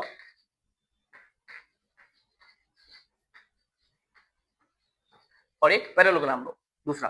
बट दोनों सेम ही है, दोनों से रिजल्ट सेम ही आएगा, आप किसी को भी यूज करो। ठीक है, ट्राइंगुलर लॉ क्या बताता है, अभी हमने सीखा वेक्टर को हम पैरेलली शिफ्ट कर सकते हैं। तो ट्राइंगल लॉ ये बताता है जस्ट कि तुम ट्राइंगल में तीन साइड होता है ना, किसी भी ट्राइंगल में तीन साइड है, तो तुम जिस दो वेक्टर को ऐड करने जा रहे हो तो किसी ट्राइंगल का तुम्हारा दो साइड हो गया, जो तीसरा साइड होगा वो उस दोनों वेक्टर का एडिशन का रिजल्ट होगा, रिजल्टेंट वेक्टर होगा। लेकिन उसके लिए कुछ तरीका होगा सीखना है। क्या है? ट्राइंगल लॉ ये बताता है कि कोई भी दो वेक्टर किसी ट्राइंगल का दो रेगुलर साइड है, दो एडजेसेंट साइड है, तो उस ट्राइंगल का जो तीसरा साइड होगा, ट्राइंगल में तीन साइड, तो दो साइड हमको क्या मान लेना है, उस दो वेक्टर को मान लेना है। सर एक वेक्टर इधर था एक वेक्टर इधर था, ट्राइंगल का दो साइड हो गया, लेकिन रेगुलर साइड होना चाहिए, बताता हूं अभी मैं। रेगुलर वाला वर्ड को अंडरलाइन करना है, एडजेसेंट मतलब लगातार साइड होना चाहिए। तो तीसरा जो इस ट्राइंगल का जो साइड होगा, वो तीसरा साइड, थर्ड साइड, इस दोनों वेक्टर का रिजल्टेंट वेक्टर के बारे में बताएगा। और वो थर्ड साइड क्या होना चाहिए, अपोजिट ऑर्डर में होना चाहिए। तो जो बात मैं बोला फिर उसको समझा रहा हूं मैं, क्या कि कोई भी ट्राइंगल का दो साइड, कोई अगर दो वेक्टर हो, दो adjacent side, if two regular side, adjacent side, regular side जिसको हम लोग एडजेसेंट भी बोलेंगे, लगातार है ना, adjacent side, sides are two vectors A and B, two vectors A and B, किसी ट्राइंगल का दो लगातार साइड, दो वेक्टर है ए और बी, तो उसी ट्राइंगल को then the third side, then the third side, then the third side, third side of this triangle, of this triangle, जो कि होगा अपोजिट ऑर्डर में होगा, ऑफ अपोजिट ऑर्डर। अब ये सब बात समझ में आएगा जब मैं भी बताऊंगा तुमको ना। will be resultant of, will be resultant vector of, resultant vector of a and b, a vector and b vector। जो अंग्रेजी में लिखा हुआ इसको समझो, इसको रटो मत, एग्जाम के लिए, बोर्ड के एग्जाम के लिए इसको खरीद देना, बट समझना क्या है। सर ए वेक्टर है बी वेक्टर है, किसी ट्राइंगल का ये रेगुलर साइड का मतलब क्या हुआ कि ये मान लो एक वेक्टर है जिसका ये पूंछ है, ये सर है। दूसरा वेक्टर को फिर मैंने क्या कर दिया, ये दूसरा का पूंछ है और ये सर है, बिल्कुल ऐसा रख दिया, तो ये रेगुलर है कि नहीं है। तो टेल से हेड फिर टेल से हेड, इसको बोलेंगे रेगुलर। ठीक है ना। तो तीसरा जो साइड होगा इस ट्राइंगल का, ये साइड, जो कि इन दोनों के अपोजिट में ऑर्डर में होगा। तो इधर से जा रहे हैं तो कैसे जा रहे हैं, टेल से हेड, फिर टेल से हेड। तो तीसरा जो है उसका टेल से हेड नहीं आना है, तो टेल से हेड, टेल से हेड। अब उल्टा कर दो, इस रिजल्टेंट का हेड टेल हो जाएगा। ये बताता हूँ, एक वेक्टर इधर है, दूसरा वेक्टर इधर है, ठीक है। मुझे ट्राइंगल का दो साइड इसको बताना है, लेकिन ऐसा हो कि ये दोनों रेगुलर साइड में हो। तो कैसे होगा सर, फिर एक इधर जा रहा है तो एक इधर जा रहा है, रेगुलर साइड तो है नहीं, है ना। ऐसे ही जाएंगे तो ऐसे ही जाएंगे, या ऐसे ही जाएंगे तो ऐसे ही जाएंगे। सर ये ऐसे जाने बोल रहा है और ये ऐसे जाने बोल रहा है, तो मैं इस वेक्टर को पैरेलली शिफ्ट कर देता हूँ। क्यों सर, अरे पैरेलली शिफ्ट करने में कोई बुराई नहीं है, कर ही सकते हैं। इस बी वेक्टर को मैं उठा करके और यहाँ लेके आ गया, यहाँ लेके आ गया, एकदम बी वेक्टर को मैं जस्ट पैरेलली शिफ्ट कर दिया। ये भी तो बी वेक्टर है, ये सब बी वेक्टर है। अगर ये एंगल थीटा है, तो ये वाला एंगल भी कितना होगा, इतना तो मैच पड़ते सर, ये भी थीटा होगा, कोई बात नहीं, ठीक है ना। हाँ सर, दो वेक्टर के बीच में तो आपने एंगल उसको बोला था जो टेल से टेल मिला हो। टेल से टेल अगर मिला होगा तो अंदर वाला एंगल को वेक्टर का एंगल बोलेंगे। अगर एक का हेड एक का टेल मिला हो तो बाहर वाला एंगल क्या बोलेंगे, एंगल बिटवीन टू वेक्टर्स। ये भी ध्यान रखना है, ये एंगल बिटवीन टू वेक्टर्स नहीं है, ये वाला। ऐसे भी कर सकते हैं हम लोग, ठीक है। खैर, अब तक हम लोगों ने क्या किया सर, इस बी वेक्टर को यहाँ शिफ्ट किया। क्यों ऐसा शिफ्ट कर दिया, अब मैं इसको हटा रहा हूँ यहाँ से, जो वेक्टर इधर था उसको मैं यहाँ शिफ्ट कर दिया। क्यों ऐसा शिफ्ट किया, ताकि हमारे ट्राइंगल का ये दो रेगुलर साइड हो गया। कोई ट्राइंगल का ये साइड और ये रेगुलर साइड है कि नहीं, इसका रेगुलर साइड, ये बी वेक्टर है। तो ट्राइंगुलर लॉ क्या बोलता है, कोई भी दो वेक्टर जो किसी ट्राइंगल का दो साइड होगा, अब ट्राइंगल का तीसरा साइड बचा कि नहीं बचा ट्राइंगल बनाने के लिए, इस बचा, ठीक है ना। वो जो थर्ड साइड होगा वो अपोजिट ऑर्डर में होगा। ये दोनों वेक्टर किस ऑर्डर में, सर ऐसे गया ऐसे गया ऐसे गया ऐसे गया, तो ऐसे वाला ऑर्डर नहीं होगा, इसके जस्ट अपोजिट में। तो ये होगा तुम्हारा रिजल्टेंट वेक्टर इन दोनों का, किनका, ए और बी को। यानी ए और बी को अगर हम ऐड करेंगे तो रिजल्टेंट वेक्टर तुम्हारा कौन सा होगा, ए और बी को, ए प्लस ए वेक्टर प्लस बी वेक्टर। तो जो नया वेक्टर बनेगा, नया वेक्टर जिसका मैग्नीट्यूड भी होगा और डायरेक्शन भी होगा, जिसका मैग्नीट्यूड यहाँ से यहाँ होगा और डायरेक्शन इधर की तरफ होगा। इसको समझने के लिए इस लॉ को हम लोग फॉलो करेंगे कि एक वेक्टर है दूसरा वेक्टर है, ठीक है। मैंने दूसरे को पैरेलली शिफ्ट कर दिया ताकि मेरा ट्रायंगुलर लॉ का जो डेफिनेशन है उसको फुलफिल हो जाए कि दोनों वेक्टर सेम डायरेक्शन में हो गया। तो इसका जो थर्ड साइड बनेगा, थर्ड साइड ऐसे नहीं आना है, ये रेगुलर साइड तो ये अपोजिट ऑर्डर, ये रेगुलर ऑर्डर तो ये अपोजिट ऑर्डर में। तो अपोजिट ऑर्डर में जो थर्ड साइड होगा वही थर्ड साइड क्या बताएगा, ये दोनों वेक्टर का एडिशन का रिजल्टेंट वेक्टर। अब जो रिजल्टेंट वेक्टर आया इसका कुछ ना कुछ मैग्नीट्यूड भी है और कुछ ना कुछ डायरेक्शन भी है। हमारा बी वेक्टर यहाँ पे था, है ना, बी वेक्टर यहाँ पे था, तो ए और बी को ऐड किए तो रिजल्ट दिख रहा है। फील आ रहा है, बिल्कुल फील आ रहा है। तो ये कोई बॉल है, इसको कोई इधर खींच रहा है, कोई इधर खींच रहा था। एक्चुअली में ये बी वेक्टर यहाँ पे था, कोई इधर खींच रहा था और कोई इधर खींच रहा था, तो ये बॉल इसके बीच में कहीं ना कहीं जाएगा। बिल्कुल सर, वैसा ही होने वाला है, कहीं ना कहीं जाएगा, ठीक है। तो ये रिजल्टेंट वेक्टर हो गया अपना, ए वेक्टर प्लस बी वेक्टर। अब जो रिजल्टेंट वेक्टर आया उसका मैग्नीट्यूड कितना होगा, तो ये मैग्नीट्यूड है। तो इसका डायरेक्शन कितना होगा, किधर होगा, तो इधर डायरेक्शन है ना। तो ए और बी के बीच में जो एंगल था उसका नाम थीटा है। और मैं रिजल्टेंट वेक्टर का जो ए के साथ एंगल बन रहा है उसको मैं अल्फा बोल रहा हूँ, कुछ नाम दिया अल्फा। तो रिजल्टेंट वेक्टर क्या बोलेंगे हम, रिजल्टेंट वेक्टर का जो मैग्नीट्यूड है वो इतना है और डायरेक्शन जो है वो ए वेक्टर के साथ अल्फा एंगल बना रहा है। तो मुझे अगर ये अल्फा एंगल पता चल जाए और इस मैग्नीट्यूड को पता चल जाए तो जो रिजल्टेंट वेक्टर का जो वेक्टर होगा उसका दो बात पता चल जाएगा, मुझे मैग्नीट्यूड भी और डायरेक्शन भी। तो हमारा टारगेट क्या है, कोई भी वेक्टर को और ऐड करेंगे उनके बीच में कुछ भी एंगल है, क्योंकि दोनों के बीच में कितना एंगल था, थीटा एंगल था। तो जो नया वेक्टर रिजल्टेंट वेक्टर बनेगा उस रिजल्टेंट वेक्टर का मैग्नीट्यूड कितना होगा और डायरेक्शन क्या होगा, ये तो दो चीज हमको जानना है। और जब ये दो चीज जान जाएंगे तो किसी भी दो वेक्टर को हम ऐड कर सकते हैं, हमारा एडिशन कंप्लीट हो जाएगा, इवन सब्ट्रैक्शन भी कंप्लीट हो जाएगा। तो इसको समझो कि सर इन दोनों वेक्टर को जब ऐड करेंगे तो रिजल्टेंट का मैग्नीट्यूड कितना आएगा। अब इसके लिए मैं क्या करता हूँ, आपसे थोड़ा सा मैं हेल्प मांगता हूँ कि भाई थोड़ा सा ना राइट एंगल ट्रायंगल के साथ खेलते हैं। ऐसा करते हैं, यहाँ पे मैं एक राइट एंगल ट्रायंगल बना रहा हूँ, है ना। इस पॉइंट को मैं नाम रख रहा हूँ ओ पॉइंट। ये तो हमारा ए वेक्टर था यहाँ से, है ना, ए बी हो गया, यू आर हो गया, पी बोल दो, एस बोल दो, क्यू बोल दो, ठीक है ना, चलेगा, ऐसा चलेगा, ठीक है। जरा देखो तो ओ क्यू एस, ओ से एस जाओ और क्यू जाओ, एक राइट एंगल ट्रायंगल दिख रहा है, ये सब दिख रहा है। अच्छा, पी एस क्यू, ये भी एक राइट एंगल ट्रायंगल दिख रहा है, ये सब दिख रहा है। इस राइट एंगल ट्रायंगल में एंगल यहाँ पे है अल्फा है, इस राइट एंगल ट्रायंगल में एंगल यहाँ पे थीटा है। थीटा क्या था, दोनों वेक्टर के बीच का एंगल। तो बी वेक्टर को भूल मत जाना, बी ओरिजिनली यहाँ पे था, उस दोनों वेक्टर के बीच का एंगल, तभी तो रिजल्टेंट बीच में आया, एक इधर एक इधर, तभी तो रिजल्टेंट बीच में आया। और ये अल्फा क्या है, तो जो रिजल्टेंट वेक्टर है उसका एक के साथ एंगल है। रिजल्टेंट वेक्टर जो आया जिधर आया उस वेक्टर का डायरेक्शन बताने के लिए कि किधर होगा, उस वेक्टर का एक के साथ जो एंगल बना, कितना यहाँ पे एंगल है ना, उसको अल्फा बोल रहे हैं, ठीक है सर। अब जरा मुझे अगर ये लेंथ और ये लेंथ पता चल जाए तो मैं ट्रायंगल लॉ के साथ बिल्कुल बहुत आसानी से इस आर वेक्टर का मैग्नीट्यूड निकाल लूंगा। मुझे ये लेंथ चाहिए होगा, ये लेंथ है ना, मैग्नीट्यूड मतलब जस्ट एक लेंथ 5 है, 10 है, 20 है, कितना है, समझ में आ रहा है कि नहीं आ रहा है। तो सर ये और ये कैसे पता चलेगा? जरा देखो, triangle triangle P S Q में, पी एस क्यू में अगर देखेंगे तो हम लिख सकते हैं यहाँ से सर कॉस थीटा, क्योंकि राइट एंगल ट्राइंगल है कि नहीं, sir cos theta is equal to क्या हो जाएगा, परपेंडिकुलर डिवाइड बाई बेस, हाँ गलत, सॉरी, कॉस थीटा क्या हो जाएगा sir, base divided by hypotenuse. तो अगर ये यहाँ पे यहाँ बेस है तो ये हमारा हाइपोटेन्यूज है कि नहीं, तो मतलब लेंथ, उसका सिर्फ लेंथ बोलना, तो सर ये जो लेंथ है उसका नाम क्या है, पी एस है, पी से एस, बेस डिवाइडेड बाई, तो ये हाइपोटेन्यूज है, और ये हाइपोटेन्यूज कितना है बताओ, पी से क्यू, तो पी से क्यू जो है क्या था, वही तो बी वेक्टर था, तो इसी बी वेक्टर को तो यहाँ हम शिफ्ट किए थे पी से क्यू, तो यहाँ पे क्या है सर, बी वेक्टर का लेंथ कितना है, ये लेंथ है सर, बी वेक्टर का मैग्नीट्यूड। तो बताओ पी से एस का जो लेंथ आ गया उसको हम लिख सकते हैं बी के टर्म में, बी इंटू कॉस थीटा, ऐसे लिख सकते हैं।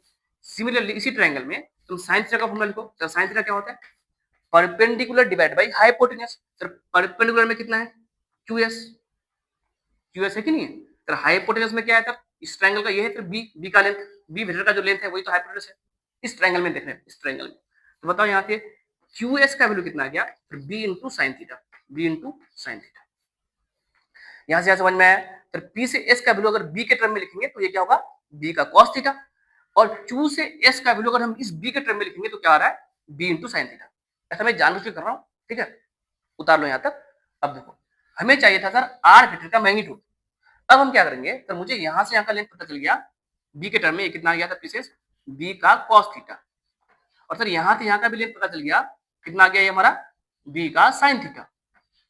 तो अब ट्राइंगल कौन सा देखो, O S Q, O S Q, एक राइट एंगल ट्राइंगल है कि नहीं है, इस राइट एंगल ट्राइंगल में ये तुम्हारा क्या है सर, बेस है, जिसका लेंथ क्या है, लेंथ ए, ए वेक्टर का जो लेंथ होगा उसका मैग्नीट्यूड को ए से बोलेंगे ना, मैग्नीट्यूड ऑफ ए है ना, ए प्लस बी कोस थीटा, यहाँ से यहाँ का लेंथ आ जाएगा, तो यहाँ से यहाँ का लेंथ कितना है, बी इंटू साइन थीटा, तो यहाँ से यहाँ का लेंथ कितना है, आर वेक्टर का मैग्नीट्यूड, जिसको हम लोग आर बोलेंगे ना। चलो ठीक है, इस राइट एंगल ट्राइंगल में अगर हम बोले पाइथागोरस थ्योरम लगाएंगे, पाइथागोरस थ्योरम, ठीक है, तो जो आर वेक्टर उसके पास दो चीज है, जो नया वेक्टर बनेगा उसका दो चीज होगा, एक उसका मैग्नीट्यूड और एक उसका डायरेक्शन, कोई भी वेक्टर के पास दो चीज होगा, एक मैग्नीट्यूड और डायरेक्शन।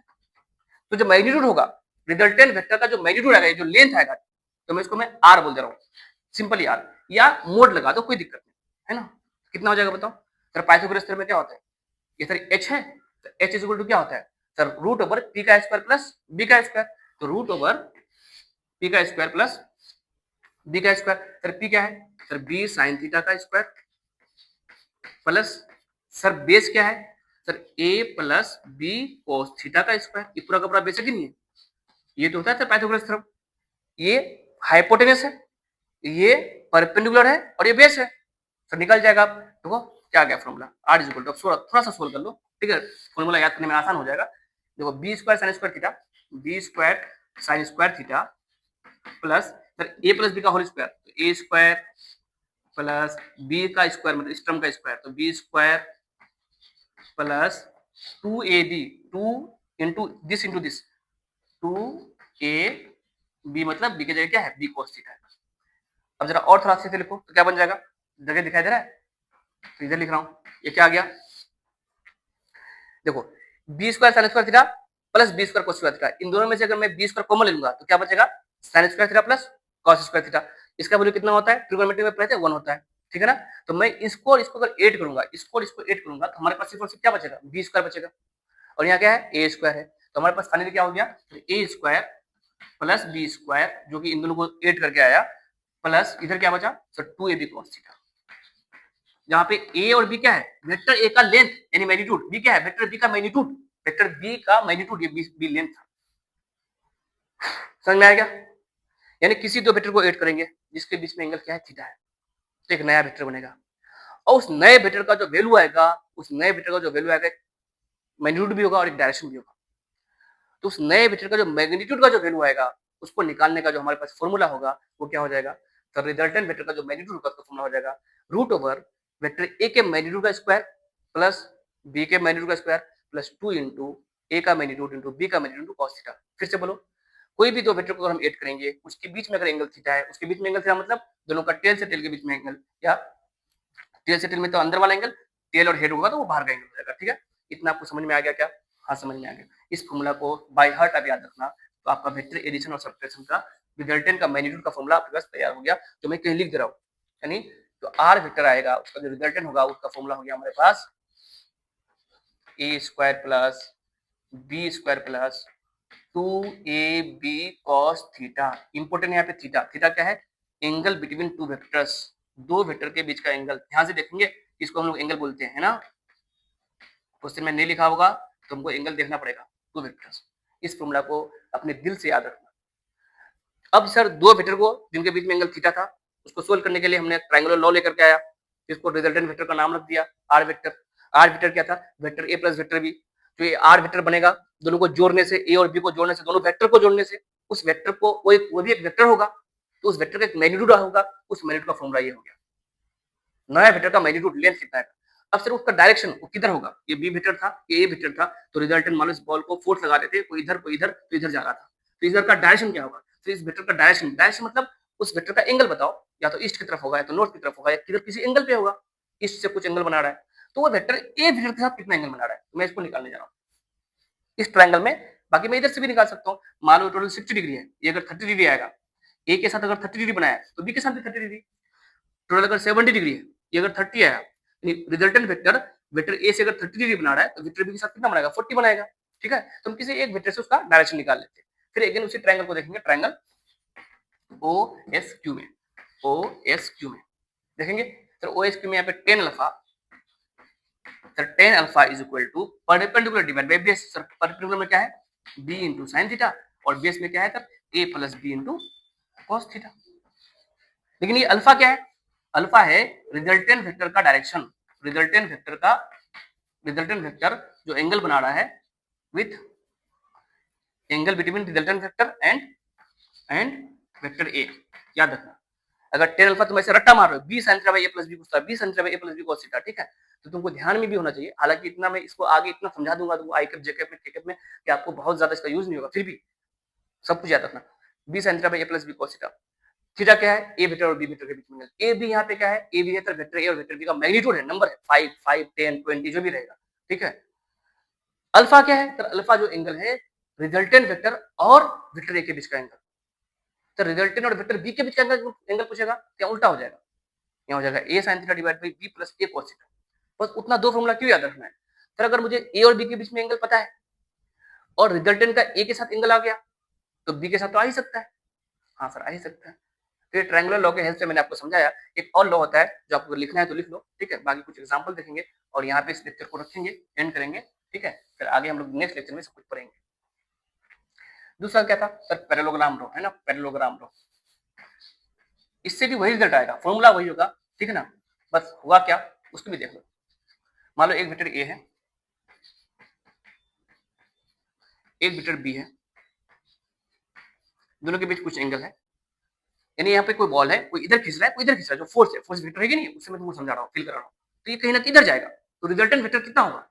ये 10 लगा रहा था, 20 लगा रहा था, रिजल्टेंट कितना होगा? 30 हो जाएगा, 0 हो जाएगा। वो सब कुछ डिपेंड करेगा इस एंगल पे। दोनों सेम तरफ होता तो 30 हो जाता, अपोजिट होता तो घट जाता, 90 में था तो कुछ और हो जाता, कुछ और अलग अलग। सारा खेल इस एंगल पे, वेक्टर का सारा खेल किस पे होता है? एंगल पे होता है। तो पैरेललोग्राम लॉ क्या बोलता है? कुछ नहीं, इस दो साइड को तुम किसी पैरेललोग्राम का दो साइड समझ लो, तो यहाँ से जो तुम्हारा डायगोनल बनेगा वो डायगोनल बताएगा रिजल्टेंट वेक्टर। मतलब सर ये कोई पैरेललोग्राम है, सर ये तो दिख ही नहीं रहा पैरेललोग्राम, तो बना दो ना।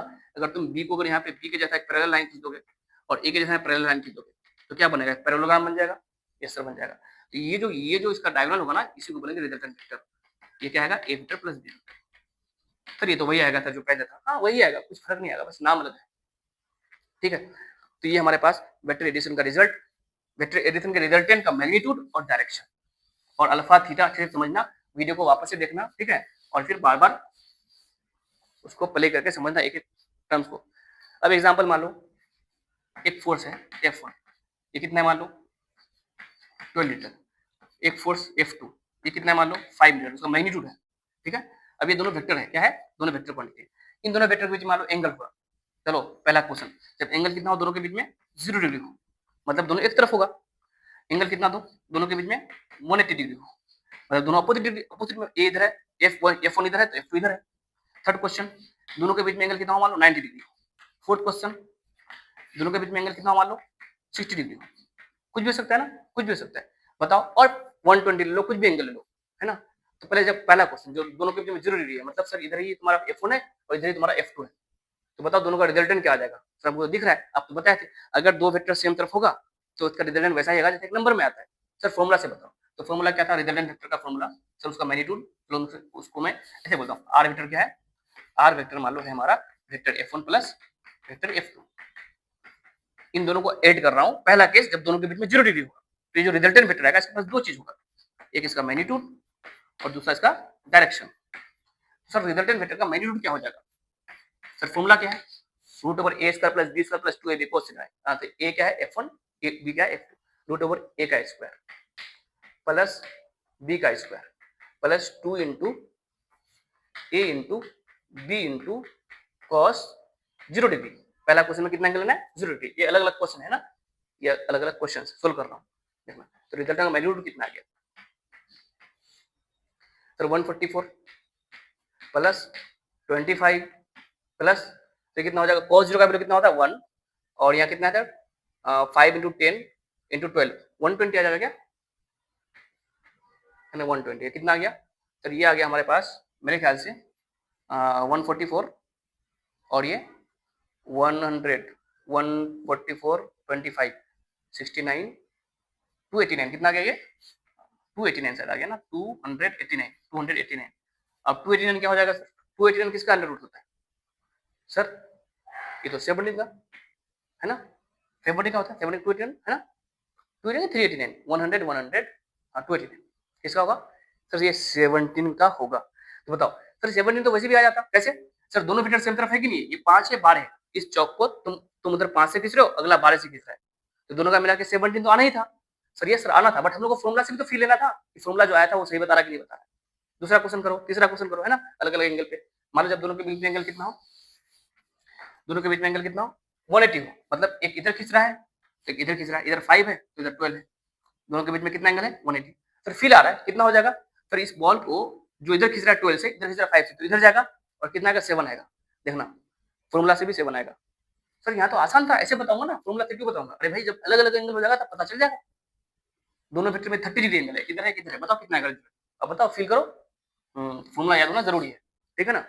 तो फॉर्मूला में पुट करोगे तो अगला क्वेश्चन नंबर 2 के लिए जो रिजल्टेंट वेक्टर होगा उसका जो मैग्नीट्यूड आएगा वो हो जाएगा रूट ओवर ए का स्क्वायर प्लस बी का square plus 2 into A into B into cos 180। इसका वैल्यू कितना होता है? -1। तो कितना हो गया सर? ये हो गया 169, ये माइनस हो जाएगा, इसका वैल्यू -1 होता है तो -120, तो कितना बन गया सर? 49।